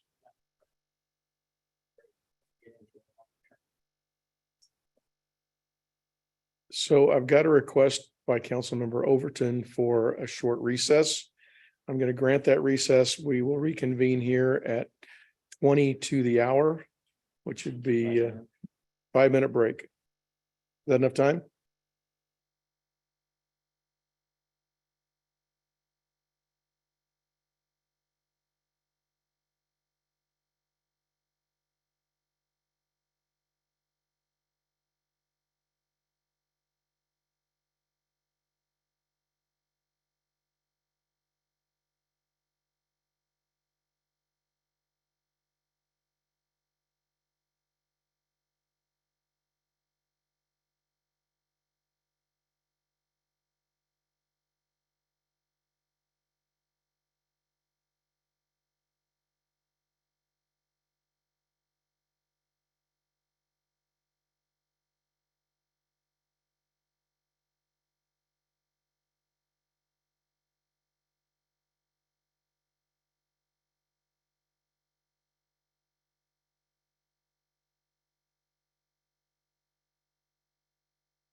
Okay, everyone come to order, please. Mr. Flora? Okay, so I'd like to ask Dr. White to provide a little bit of response. I mean, there was some mentions to Dr. Parker's report. And I know that in having a number of conversations with Dr. White about that there's a little, well, I'll just let him explain the sort of difference of perspective on the validity of some of that. And then this has come up a few times, so I would really like to see if very briefly Dr. White could explain, it was brought up about the splash pad project and how there was unexpected discovery of artifacts during that project. And from my perspective, it wasn't unexpected. It's just well, and I would just like Dr. White to kind of speak to what we knew, what we expected on that project to sort of hopefully clarify that moving forward, and then to address his thoughts on the conclusions of Dr. Parker. Thank you, Mr. Fuller. Dr. White. Thank you. I do want to acknowledge that Koi Nation has received my memo, the 11-page memo you mentioned only today. Is that correct? So I'm not going to hit this hard, heavy right now in my discussion. I just want to point out that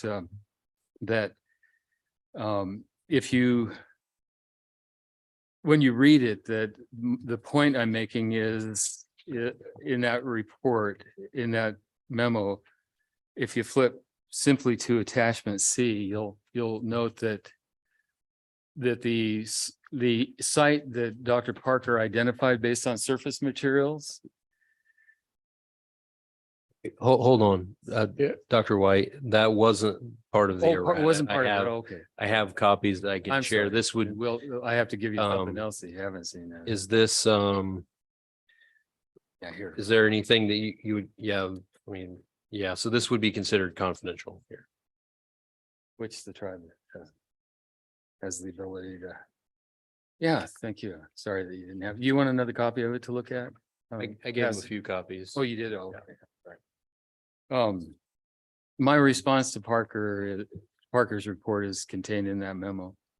And I note that which you've acknowledged that Parker's reconnaissance was surface only.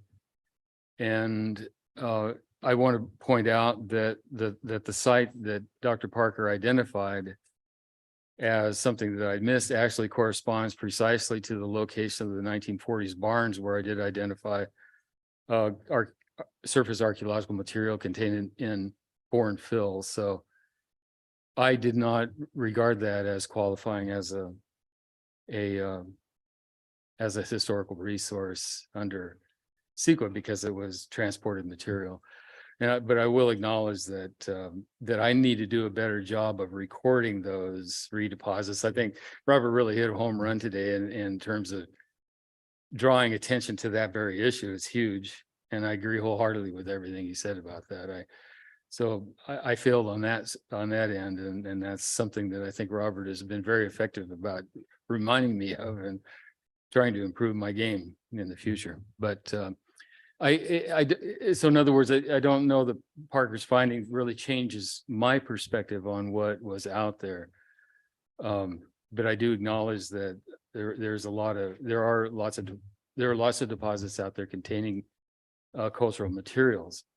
And I think that the difference that we're seeing that runs through this is how I look at it as an archaeologist under the legal framework that I operate under, which is to identify heritage resources as opposed to, as Robert so effectively pointed out here today, as opposed to tribal cultural resources and how they're defined. And I think to me, what I heard from Robert that it affected me most was the notion that the treatment of those resources contained in those redeposits should be understood to be understood. It should be understood within the tribe's heritage sensitivities. And I understand and support that notion. So that's simply all I had to say. I do want to point out too that distinction between what I regard as a heritage resource under CEQA, as opposed to the tribe's regard for TCRs, also runs through that splash pad project. And we've discussed this before, that we were aware that there was a lot of transported material on that property. And again, I address the part of the record that has integrity, that qualified under CEQA. And the materials lacking integrity, I did not consider to be significant. And so the project proceeded. So that same distinction runs all the way through our discussions in all of these topics. So it's a matter of clarification that I wanted to bring up, and just to point out that our discussions revolve around that issue, the foreign fills as opposed to the intact deposits. Much of what we are discussing here revolves around that very issue.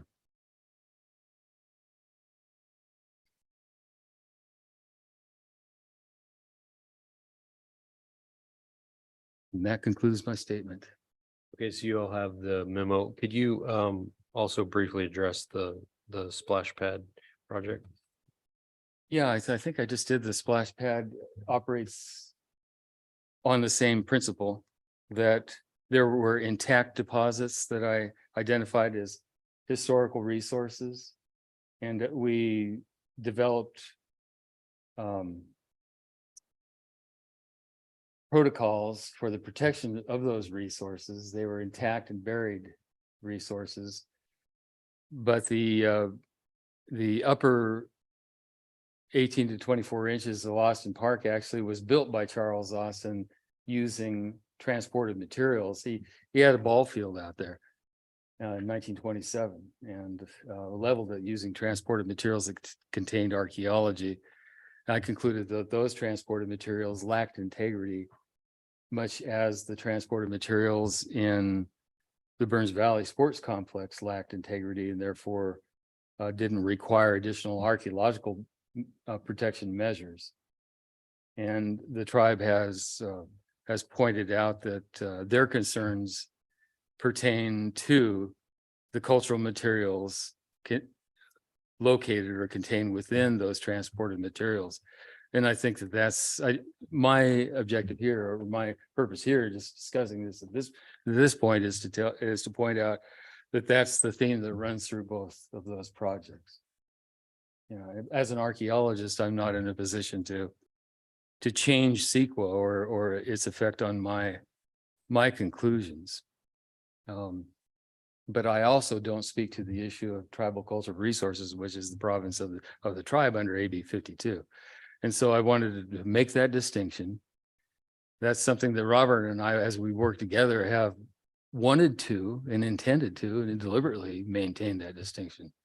That I, as an archaeologist, I speak to the archaeological issues, and as a TIPO, Robert speaks to the tribal issues. So I wanted to point out that that's, if you hadn't detected that, if you weren't aware of it, that's the thing that runs down. That's the river that runs through all of this. If we could pause and see if there's any questions on Dr. Any Waite's questions up to this point? Just a clarification. So all these piles that Turn your mic on. the big pile that is behind the Safeway, basically, all came from some other place. Some of them came from right there, and some of them came from who knows where. We don't really know where most of the things come from. I want to, perhaps the most abrupt and meaningful is, you know, right now is that your city offices are built on top of a former mound. we don't know where the material that was removed in 1955 when the strip mall was originally built. Henry Malden stood out there on the street and recorded the whole event because he understood it to be so important. We don't know where that material went either. And things have been moving around on the landscape ever since. So these redeposits are everywhere. So if there was anything in those piles, it would have been already been totally disturbed and Yeah, ground up and that's why whatever, right? under the guidance that I follow in CEQA, And that's not significant the at that point. the first threshold for determining significance and treatment is integrity. And those deposits lack integrity, and therefore Right. they don't represent historical resources. I'm trying to understand what the, So the CEQA threshold is what, Doctor? Integrity is defined as a deposit that has received minimal disturbance. to moderate damage. In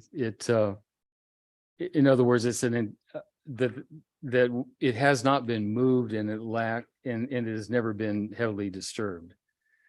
So that big pile came from someplace else. So it has to have been totally disturbed or destroyed. It lacks integrity. It lacks integrity. Yeah. And that's the threshold for CEQA.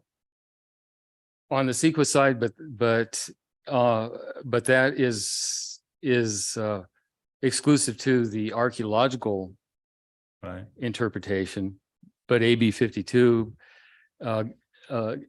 gives the tribes agency in defining the nature of tribal cultural resources. And I am not in a position to define what those tribal cultural resources are.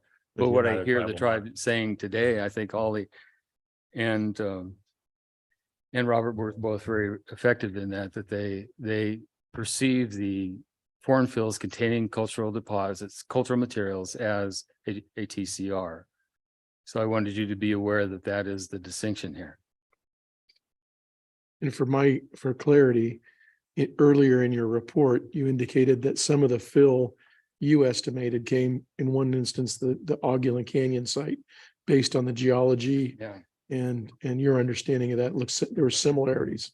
Yeah, there are. Yeah, it's a distinctive kind of a gravel.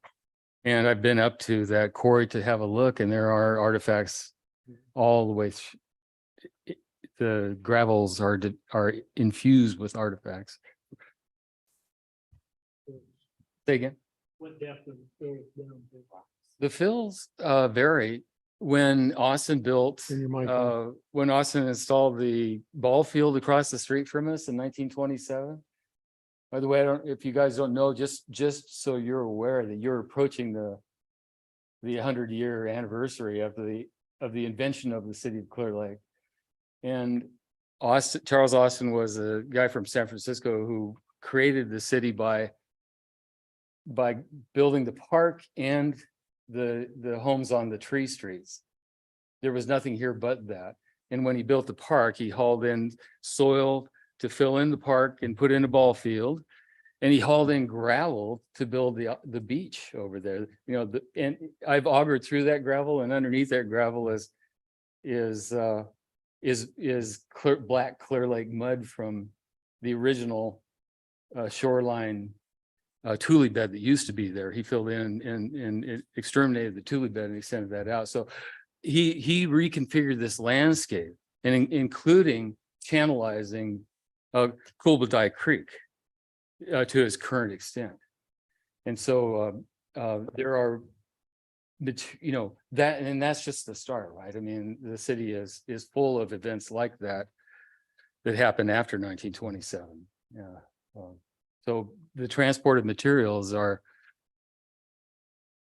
practically, well, I know that Addie will tell you it's an issue on practically every project. So they're everywhere. Thank you, sir. Any questions? Any more, Mr. Floor? I just want to turn over to our council to specifically address the issues raised by the COI on behalf of the city. Thank you, council. Thank you. So I went through the as an attorney hired by the city, I went through the documentations that's been prepared up to this hearing and did an analysis. You may recall the last time I was here, it's a little bit lengthy and it's a lawyer speaking, so you can bear with me. I'll try not to read the entire report, and it's long, 25 pages. So I'll try and keep it limited to more of the highlighted or the highlights here and tell you my analysis of the administrative record that's been received. Some of it's going to be background that you're probably already familiar with, but I will go over it as well. In accordance with the city's Native American Tribal Consultation Program guidelines found in Appendix O of the city's environmental review guidelines, archaeological consultants, Subterra Heritage Resource Investigations, Subterra, which is Dr. White's business, began work on a cultural resource investigation of the project site and initiated coordination with Khoi Nation in January 2021 to address resources of concern to the tribe that could potentially be found on site. Potential resources included possible archaeological and non-archaeological traditional cultural properties.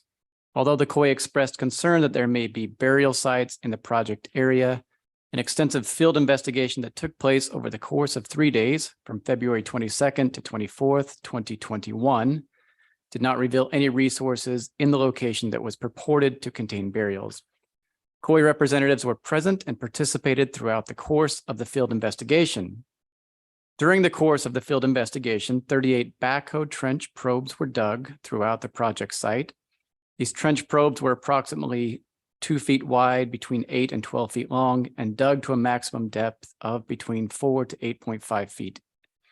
Investigation of the material found in these trench probes resulted in the discovery of 2 intact buried archaeological sites, both of which Subterra determined were considered significant cultural resources.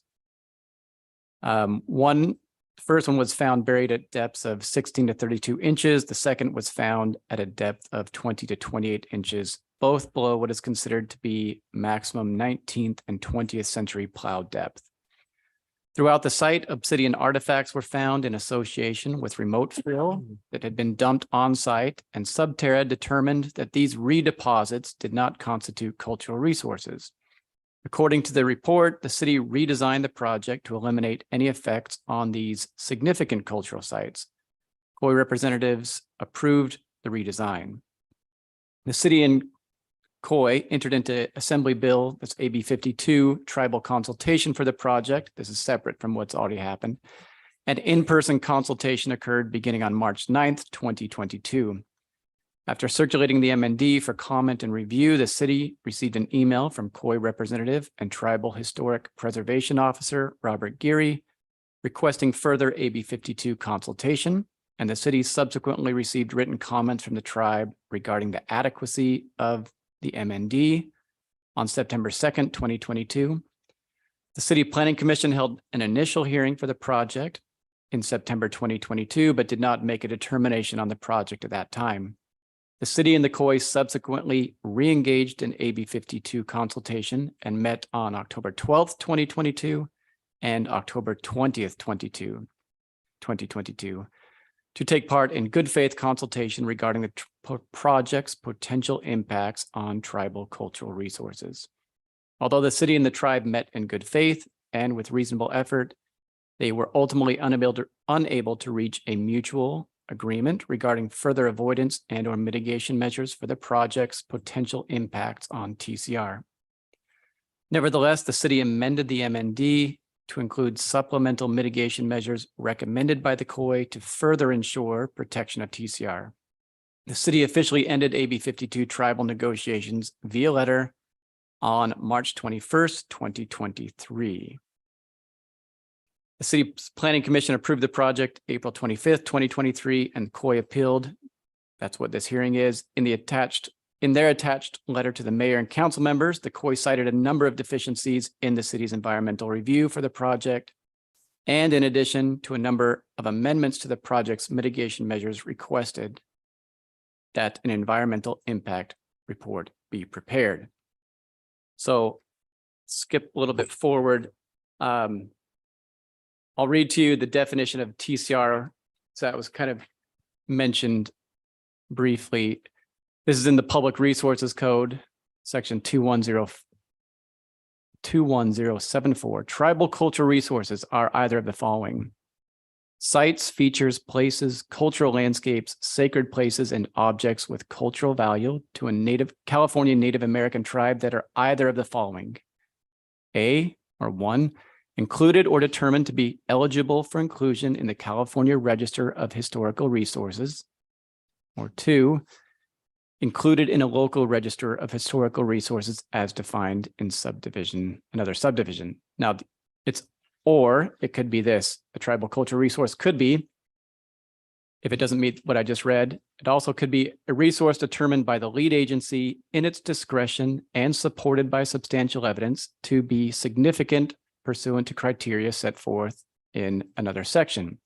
In applying the criteria set forth in that other section for purposes of this paragraph, the lead agency shall consider the significance of the resource to a California Native American tribe. Okay, now I'm going to jump back here on page 3, the second full paragraph.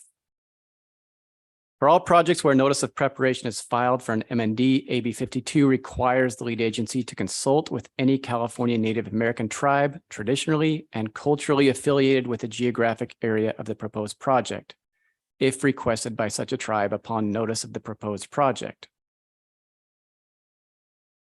If requested, the consultation must include alternatives to the project, recommended mitigation measures, or significant effects on tribal cultural resources. The consultation may include discussion concerning the type of environmental review necessary, resources, and if necessary, project alternatives, or the appropriate measures for preservation or mitigation that the California Native American tribe may have recommended to the lead agency. The tribal consultation period is not considered over until either of the following occurs: 1, the parties agree to measures to mitigate or avoid a significant effect, if a significant effect exists on tribal cultural resources, or 2, if a party acting in good faith and after reasonable effort concludes that mutual agreement cannot be reached. As noted above, the city met all these procedural and substantive requirements of both CEQA and AB 52 in conducting their good faith consultation with the COI.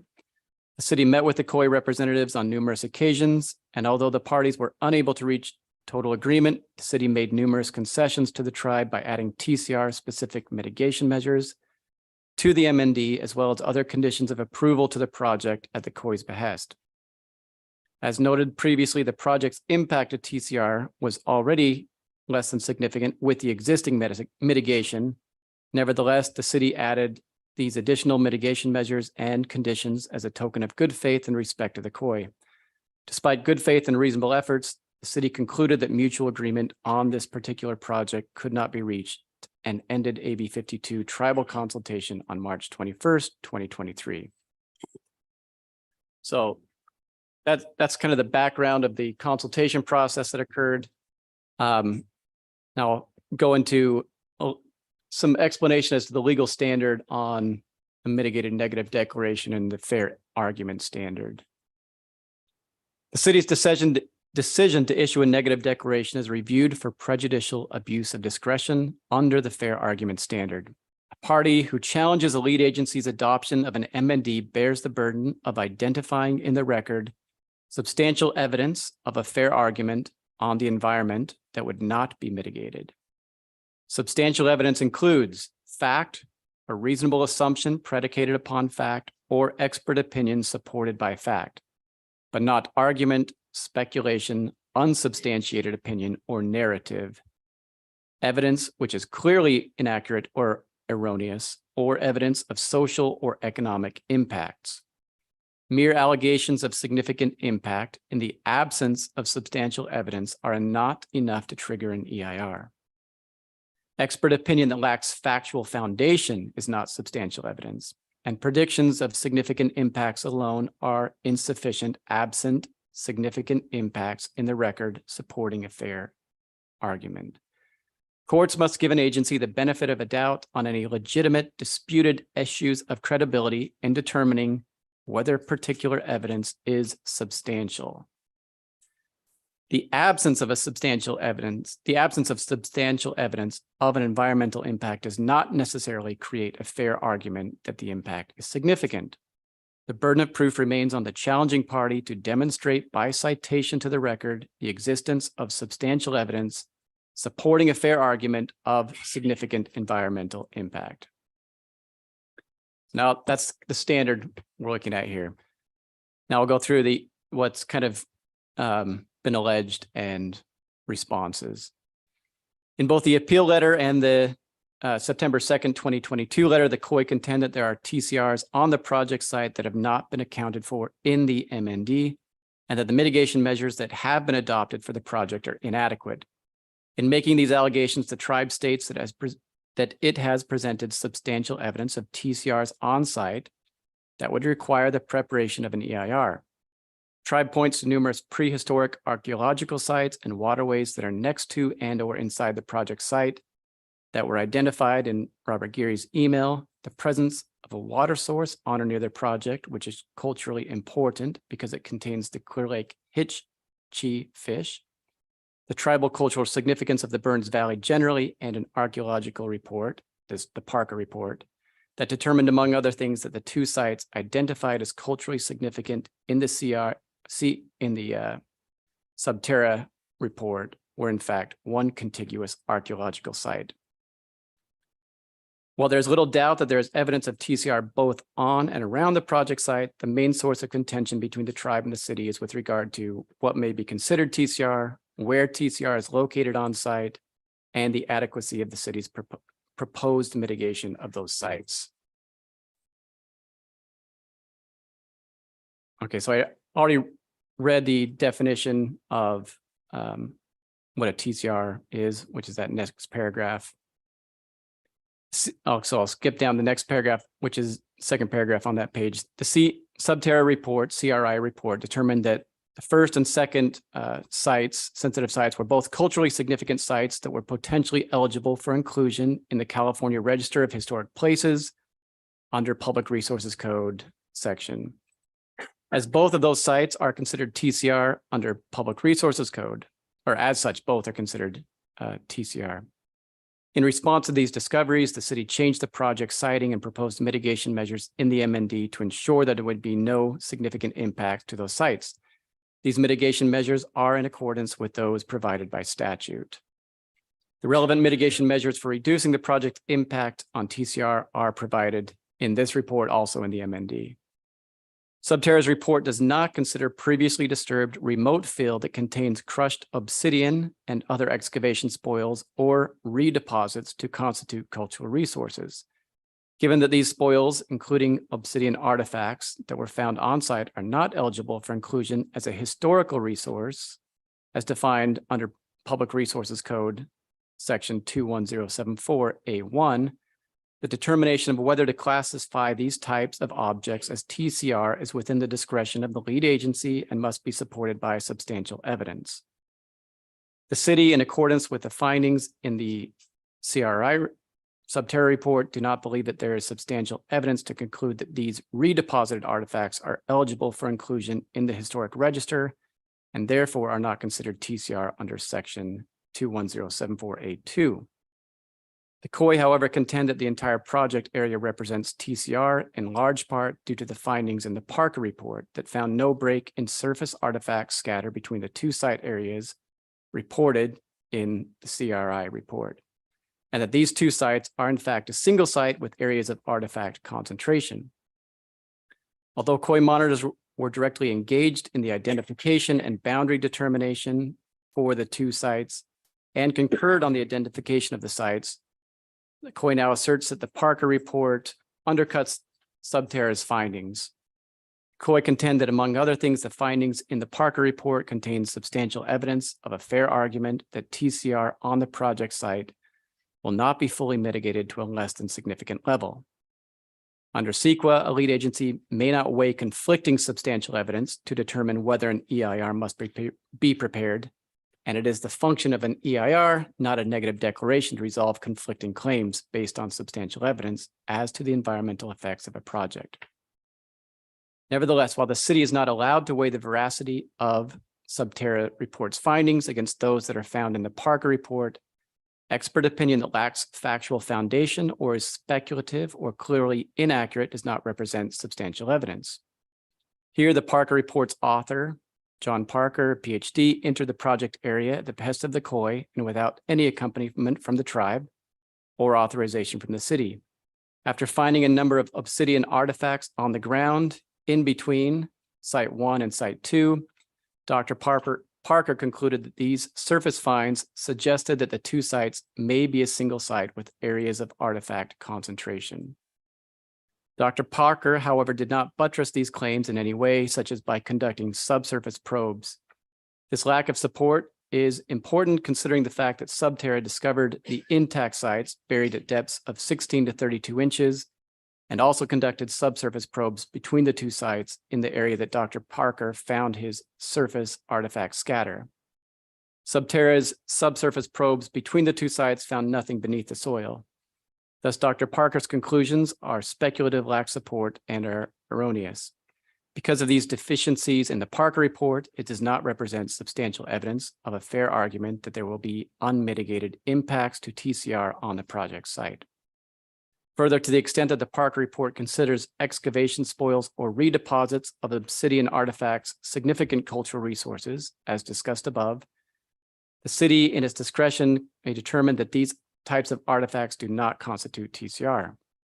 Notably, the Parker report states that the only additional comment to Subterra's report is a suggestion to have an archaeologist on site to observe placement of the cap, which the city intends to do.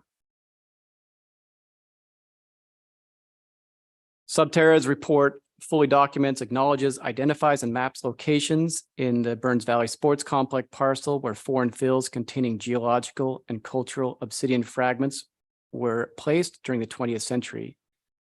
In other words, in the last 80 years, foreign fills containing obsidian were brought to and dumped on the parcel in 3 locations. These include first, gravel and sand fill containing obsidian flakes dumped on the parcel sometime pre-1940 and used to build up a corral and barn near the west center of the parcel.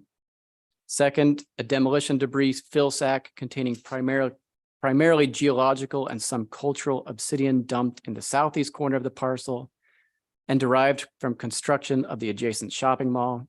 And third, a long, broad strip of foreign soils containing demolition debris and primarily geological and some cultural obsidian dumped in the west center of the parcel in the center rows of the former Walnut Orchard area. This material was dumped around the mid-1990s and appeared to have been derived from construction of the nearby Pomo School.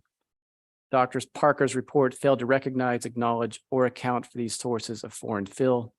Further, his report focuses on surface obsidian he found in the area that Subterra had already determined was formerly occupied by the pre-1940s barn and corral.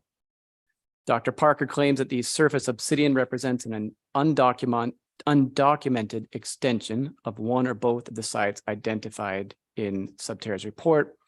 However, Subterra's report makes clear that both of the sites identified were intact, buried subsurface deposits, and the surface material re-identified by Dr. Parker was associated with barnyard fill. The COI also assert that a letter submitted by Robert Geary, which purports to identify waterways that are next to or within the project area, as well as an additional archaeological site that was identified but not reported by Subterra, represents substantial evidence of TCR on site. These assertions, however, are not supported by substantial evidence as they are speculative and lack factual foundation. Per Dr. White, the unrecorded site Mr. Geary refers to is a buried deposit that Dr. White observed in the bank of Burns Valley Creek, 1/8 mile downstream from the Burns Valley Sports Complex property more than 40 years ago, that Dr. White found while working for another archaeologist. Dr. White completed notes and a draft record and gave the documents to the person in charge, but that person didn't complete or file the record since it is not on file. Dr. White mentioned this to Mr. Geary last year, and Dr. White has agreed to track down and record the site as time permits. However, the site was not contained in the Burns Valley Sports Complex project area, so there was no obligation to record it at that time. Further, most of Mr. Geary's concerns appear to be addressed in Dr. White's report for the project site and may have been written before reading Dr. White's final report. Skip down a little bit here. The next paragraph, with regards to any potential impacts that the project may have on Clearlake Hitchee habitat, the project does not propose impacts to the nearby Burns Valley Creek or the riparian corridor for the creek.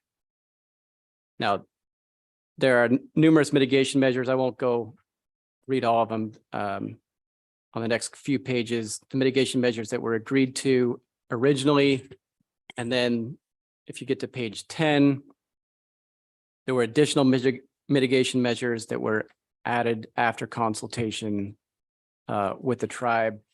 It was the city's opinion that these were not needed to reduce the impacts to less than significant. In other words, that the impacts were already less than significant, but these were added to further show good faith consultation with the COI. And again, I won't go through all of the mitigation measures unless you want to, but okay, so then, as I mentioned, and as counsel for the COI mentioned, there were a number of other issues that were raised separate from tribal cultural resources. I just want to make clear that we did go through each of those items that were raised in their appeal letter and address them. And I can just briefly touch on them. Air quality significance, the appeal letter asserted that the MND fails to explain why it is appropriate to rely on the Bay Area Air Quality Management District guidelines when the project is located in Lake County. The response will be, among other things, as indicated on page 22 of the MND, the Lake County Air Quality Management District does not have an air quality management plan. Thus, it refers to the Bay Area Air Quality Management District guidelines to evaluate thresholds of significance for air quality impacts. And again, there's additional mitigation measures listed as to the air impacts. Another issue that was raised in the appeal letter was lighting impacts of the project on neighbors. And I want to point out that the city municipal code contains provisions for night sky preservation that directly address and are designed to prevent glare and obtrusive lighting. There are standards for outdoor sports fields and maximum light intensity on residential sites. And for residential sites, the maximum light intensity shall not exceed the 10-foot candles when measured at finished grade.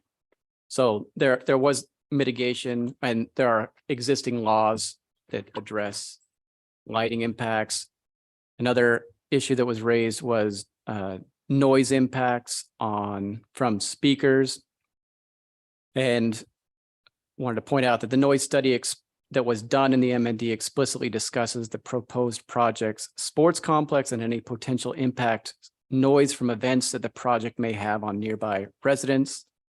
And that it did take into account the potential loudspeakers. There's another issue that was raised was the impacts of using artificial turf on the project for the soccer field or for the sports fields, including potential increases in water usage or drainage or irrigation. And there's some citations to an entity called the Synthetic Turf Council that the appeal letter raises. There's additional information that was found from the Synthetic Turf Council that says that water use actually decreases via use of synthetic turf fields, and that they do not cause hazards to health or the environment. Also, the project would be required to obtain a national pollutant discharge limit. The city will obtain a national pollutant discharge elimination system general permit for discharges of stormwater runoff associated with construction activity and will prepare and implement a stormwater pollution prevention plan before construction on the project begins, which would address concerns about runoff. There was another issue that was raised as to whether the project adequately analyzed impacts on water supply. There's an affirmative statement from the Highland Mutual Water Company saying that they have capacity to serve the project. There was a concern about hazardous materials on the project site. The MND does talk about how the proposed project would not be a large quantity user of hazardous materials. Only small quantities would routinely be used, such as fertilizers or herbicides and pesticides.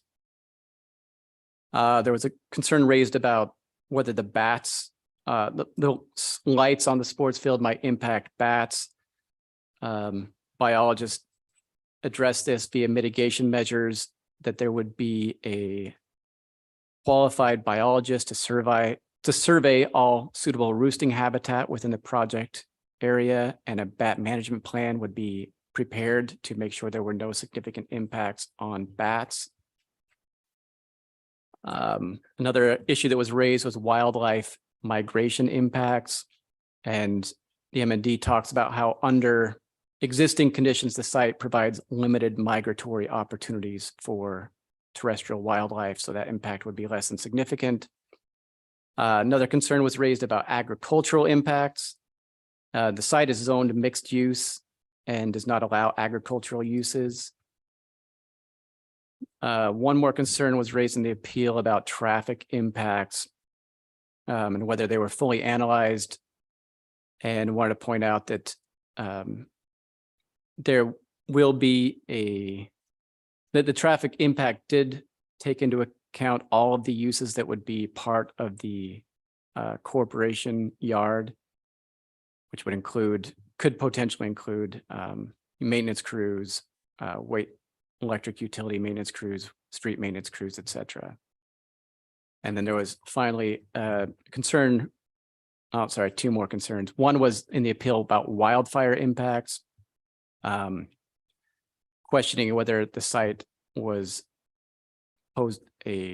whether the site was at risk of wildfire. I wanted to clarify that the project is not within a known fire hazard zone. It's determined by the Office of the State Fire Marshal and will not substantially impair an adopted emergency plan.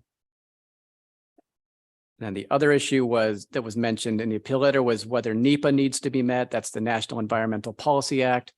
That is a federal corollary to CEQA. The city is not subject to it.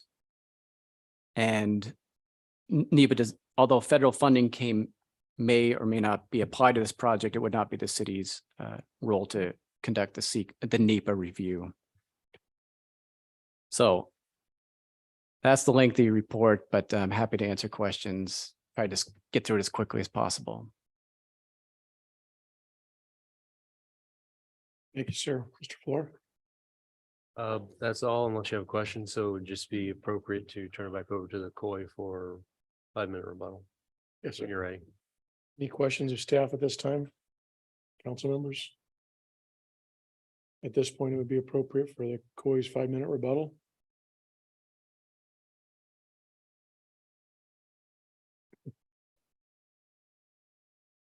Five-minute rebuttal. Oh, I'm sure.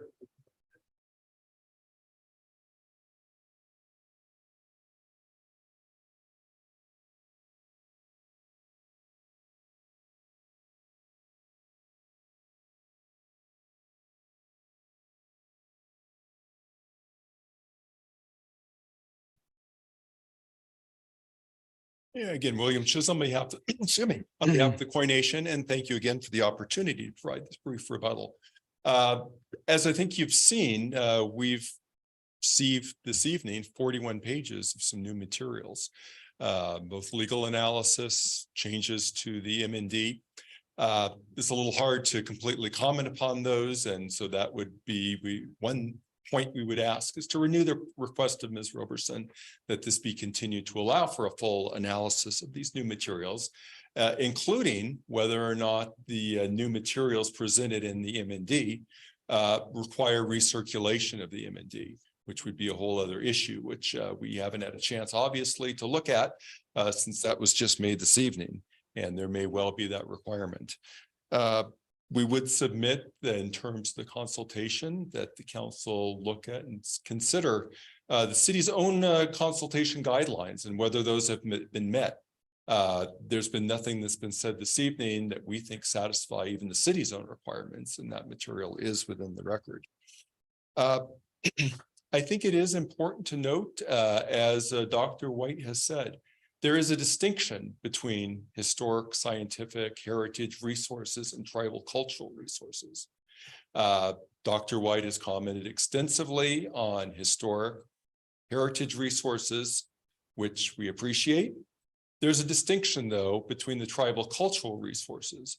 And even as Dr. White admitted, that is not an area that really he has the expertise on. That is an area which Mr. Gary has the expertise on.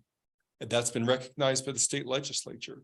Mr. Gary has testified before you this evening, this afternoon, that there are tribal cultural resources on the site, even within the series of fills and redeposits that should and really must be considered in terms of the need for additional mitigation, the need for specifically monitoring and protocols.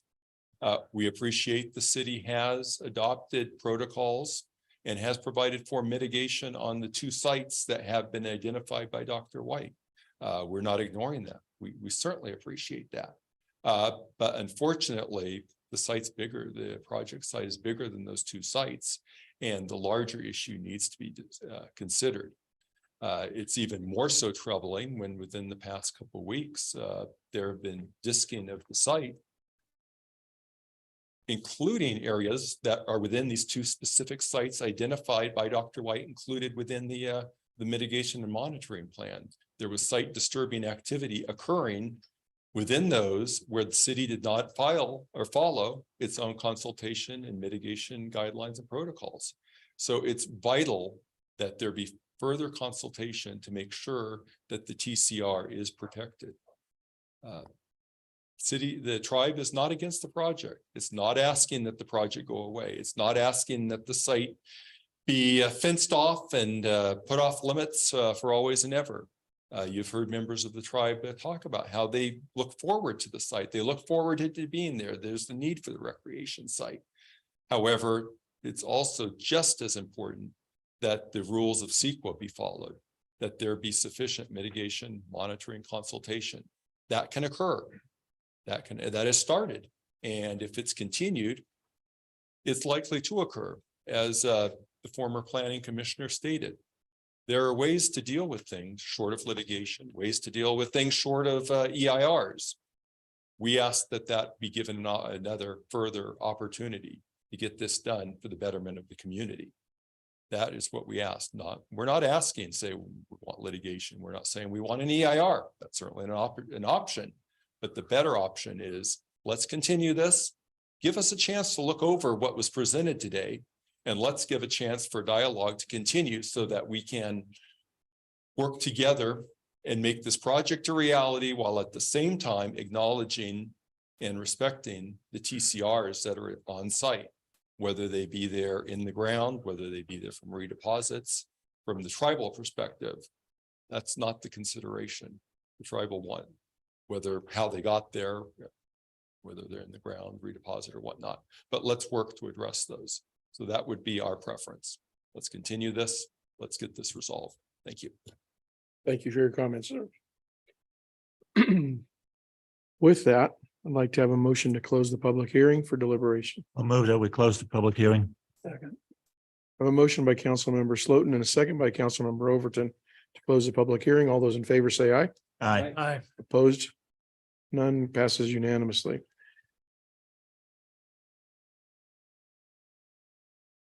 At this time, any comment or questions from the council members or direction? Councilmember Overton. Councilmember Kramer. Well, a couple things. Mr. Gary, in your comments, I don't know, about 2 hours or so ago, you were talking about doing a survey for free for us because you you're concerned about this additional area. Dr. White has identified scientifically two sites, and we've already, I think the city has already agreed in MND to monitor, to have you monitor those sites.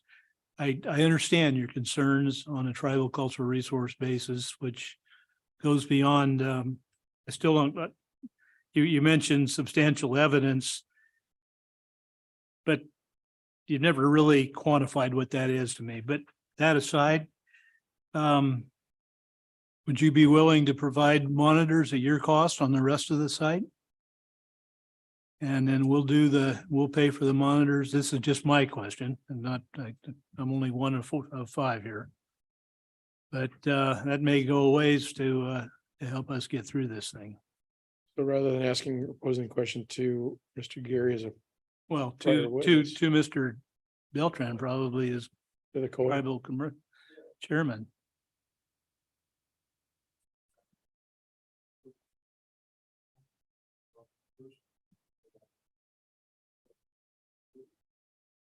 To let the record reflect that Mr. Beltran of the COI did answer in the affirmative that they would consider that at their cost. But for now, for our deliberations, Mr. Kramer, any other comments?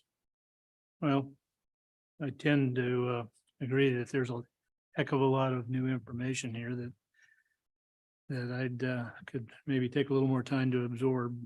That okay, I would not be against a continuance of a week or whatever it takes to get through that. All right, thank you, Mr. Kramer.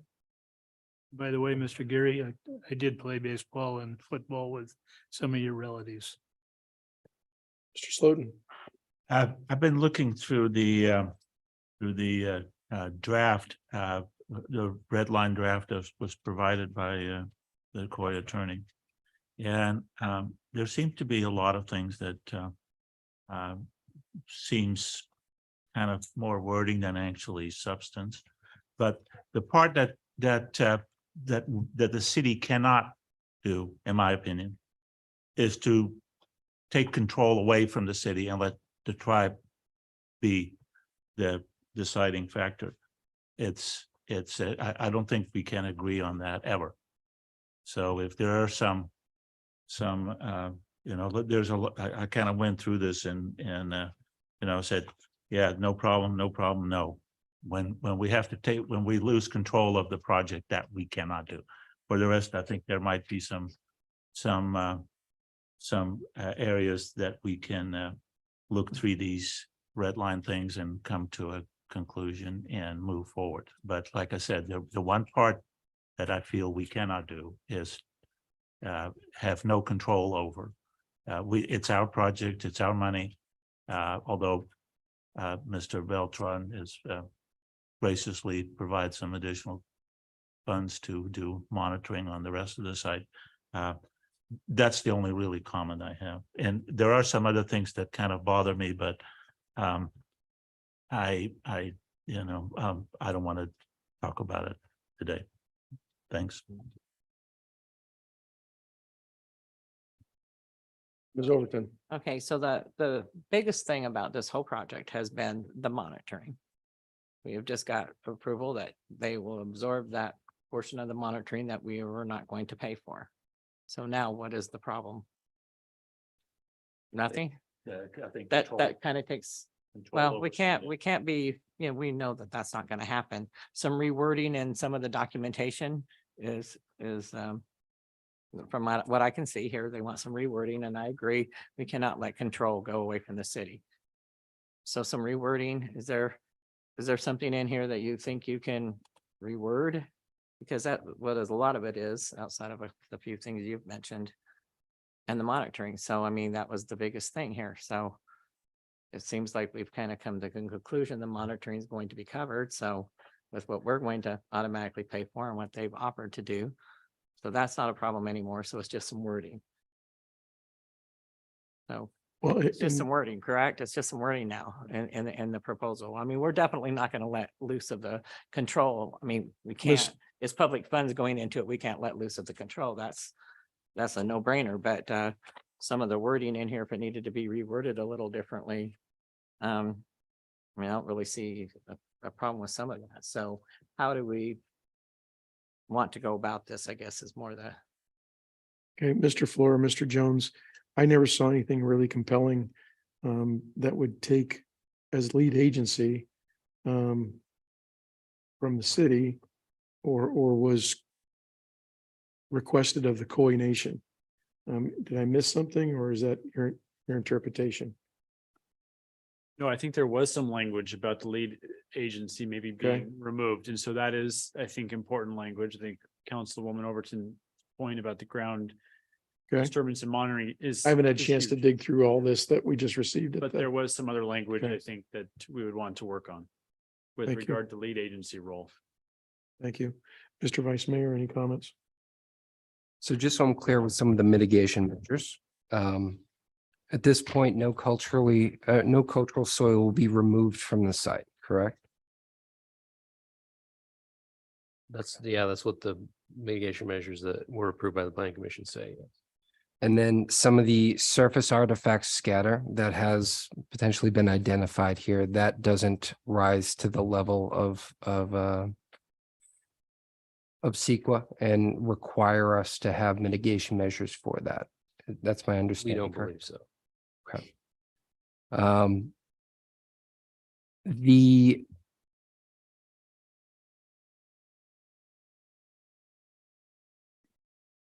forgive me, let me pull this up.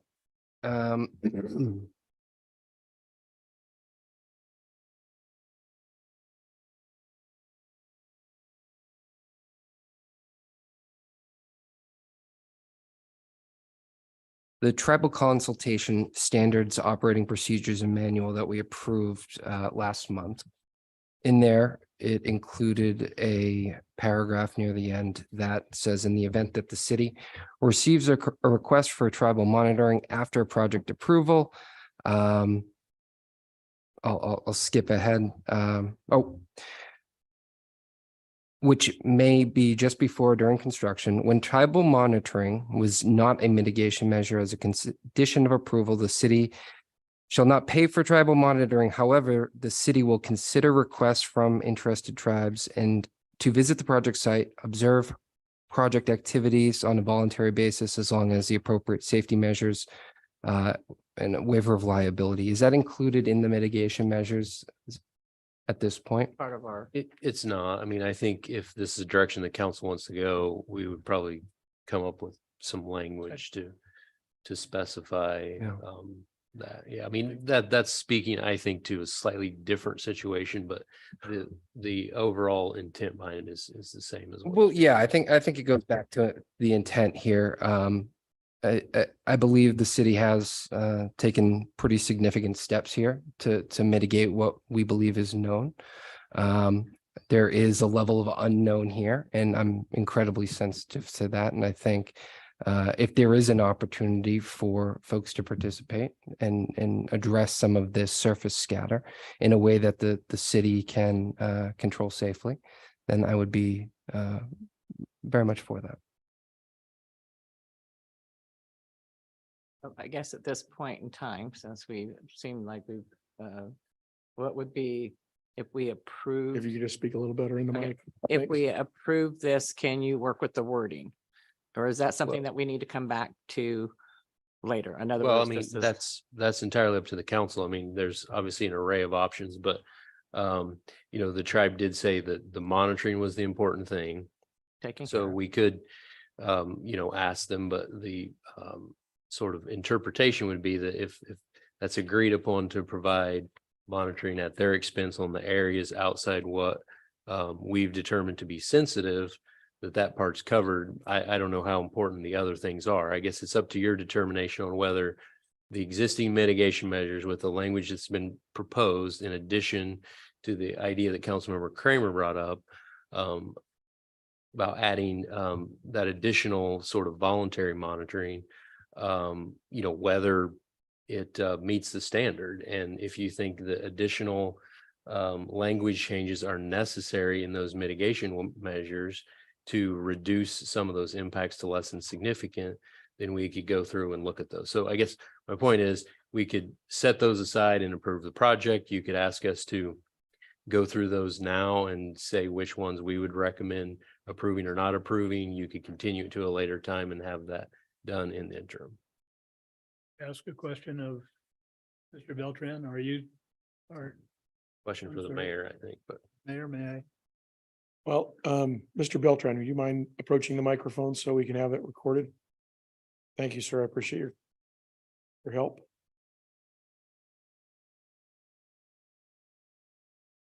Hello, my name is Darren Beltran, tribal chairman, Thank you for coordination in being Northern here, sir. California. Thank you for having me, Mr. Beltran, with, sir.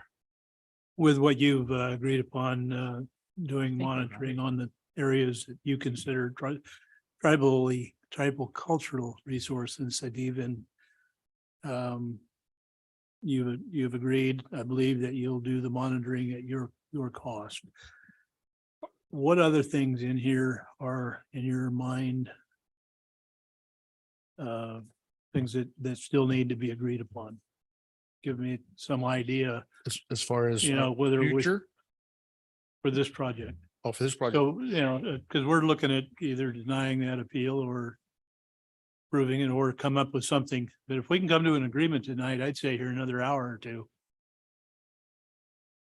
Me too. I think at the bottom line is all we ever wanted to do is be the sensitivity of this area is so significant to us Sure. I that understand our that. presence, and you can have, I've been in construction and you have back operators that, they're trying to avoid utilities that could kill people, kill themselves, with gas and electric.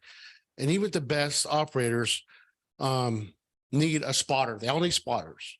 And in essence, that's what we're going to be when it comes to this area over here.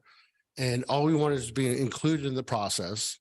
And that, if it came to it, my the vice chair and myself talked about this, Adina Beltran, we talked about if it came to it, because we're not a rich tribe, we're not rolling in money. So we would make the sacrifice to. Contrary to what you might think, neither are we. Yeah, I understand that. See, that's the whole, I'm glad you said that. That's the most important part of this whole process. It's like all this money is being spent. Just not agreeing or reaching that middle ground when I'm not going to say it's simple to me because it's not, but I think our ask was, was mentioned before that, you guys went above and beyond this project than any other project as far as mitigation and stuff like that. And first thing came to my mind was, well, that's a shame because it's a good thing and it's a thing of being not inclusive in years past. Now we're here. And, yes, this whole area has been uprooted, overturned for 100 years, it sounds like, Probably several hundreds. Yeah, but oral history, the tribe, the elders that talk to us over the time of areas that are significant to us. Those elders are no longer here now. The only thing we have is oral history. Oral history is just as important as written history because the writing was not around thousands of years ago in the whole world. So you had oral history. So the oral history came down. And so there's sites here, there's practices here, there's religious sites that we know about that, archaeologists may not know about, anthropologists may not know about, but they're there. And, all we want to do is be inclusive in the process to protect whatever it gets unearthed. Because it's like my brother said before, we want nothing to come up because that's, that would be a decimation. We're in total agreement there. So with that said, so we came to the conclusion, it's like, what, if we got to pay for this monitoring for this certain area, we'll do it. But we want to make sure that this is not going to be looked at as a status quo. We could do this all the time because we can't. We don't have the funds for it. And you guys don't have the funds for it. But the longer we're going back and forth, We're spending money. We both it's don't money that have we both could use not use better use in a somewhere better else. way. And we've had meetings with you guys before and saying that we're pro development, and we're willing to, work with the city as much as we can, because with a true working partnership. That's what we're looking at. And this could be the start of it, or we could just keep butting heads. And I don't want to do that. I don't want to do that, Yeah. but we're So- not going anywhere. So can we come to an agreement tonight? We just say as long as We're we're trying, monitoring, let's just pass this. and get Absolutely. I'd moving love on. to. Okay, Mr. Slotin. I originally, you asked to have the project have your name on it, and my first reaction was, usually it would be a sports complex named after you. But you're doing that now by doing the tribal monitoring on the area that is not within the sensitive area that we kind of all know. So I'm cool with that. And I looked at, so that's condition 7, 8, 9. I mean, that's. I'm good with that. I don't know. I think we've covered everything. Go ahead. Alan. Well, I mean, if you want to talk about the naming, I mean, No, let's not do that. what it says is that we will bring that back for a discussion. The tribe had originally requested that the planning commission consider that, and staff said that we didn't think it was appropriate for the planning commission to make that decision. That was something for the Anyway, council, so. No. You're giving some, so we want to do this. Well, I appreciate Let's that. not get into Well, Mr. Beltran, I again want to thank you for being here, and I want to thank you. I want to thank everybody who came today and presented very compelling information. I couldn't agree more that once a tribal cultural resource is lost, it's lost forever. That's true in any historical issue. So, and we have to value that. Because too much has been destroyed already. We can't undo that, but we can be careful moving forward. That's true. Any other comments? Mr. Kramer, Again, are there any others? turn your mic on. My mic is on. I'm just not leaning in. Again, what are the other points that we need to agree on so we can go forward and come up with and go forward? You have a hand behind you, Mr. Beltran, you might want to address. Yeah. Your attorney's telling you, Yeah. he's gonna put a muzzle on you, I think.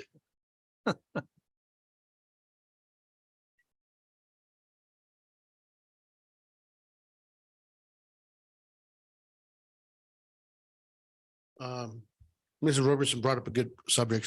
Fight share is not here. We operate obviously as a Yeah, government. council. My brother's out of town, and just me as the secretary. So it'd be nice because he's gonna return either tomorrow or Friday. And if we can get together and, come to a conclusion, we can get back to you in speedy time. We want to And continue. review the documents that Mr. White has submitted that I didn't get. So it'd be nice to look through that as well. I think those are reasonable issues.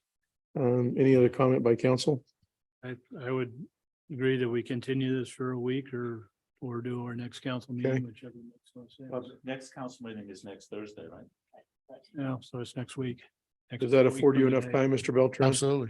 Mr. Absolutely. Jones, does that afford us enough time for It public does. notice? You did close the public hearing. What we would probably recommend doing is reopening the public hearing, extending the meeting to a date certain, which would be next Thursday's meeting, with the hope that in the meantime, we'd have worked it out. Oh, I so Appreciate your- motion to open up the public hearing. Ms. Overton, do you have a motion? I have a motion to open up the public hearing again. I'll second that. And So I have a motion to reopen the public hearing. Is that appropriate? Specifically, the appropriate motion would be to continue the. public Continue the hearing. Until, since he The closed it, don't we 15th have at to 6 reopen p.m. it still? No, we Yeah, just can motion to Okay, continue. So motion to continue the public hearing until Thursday, June, what's the date? Second that. 15th 15th at 6 p.m. at 6 p.m. In these chambers. Thank you. in the chamber. So I have a motion by Councilmember Overton, a second by Councilmember Kramer, It's done. and the attorney still wants to speak. It's done. It's done.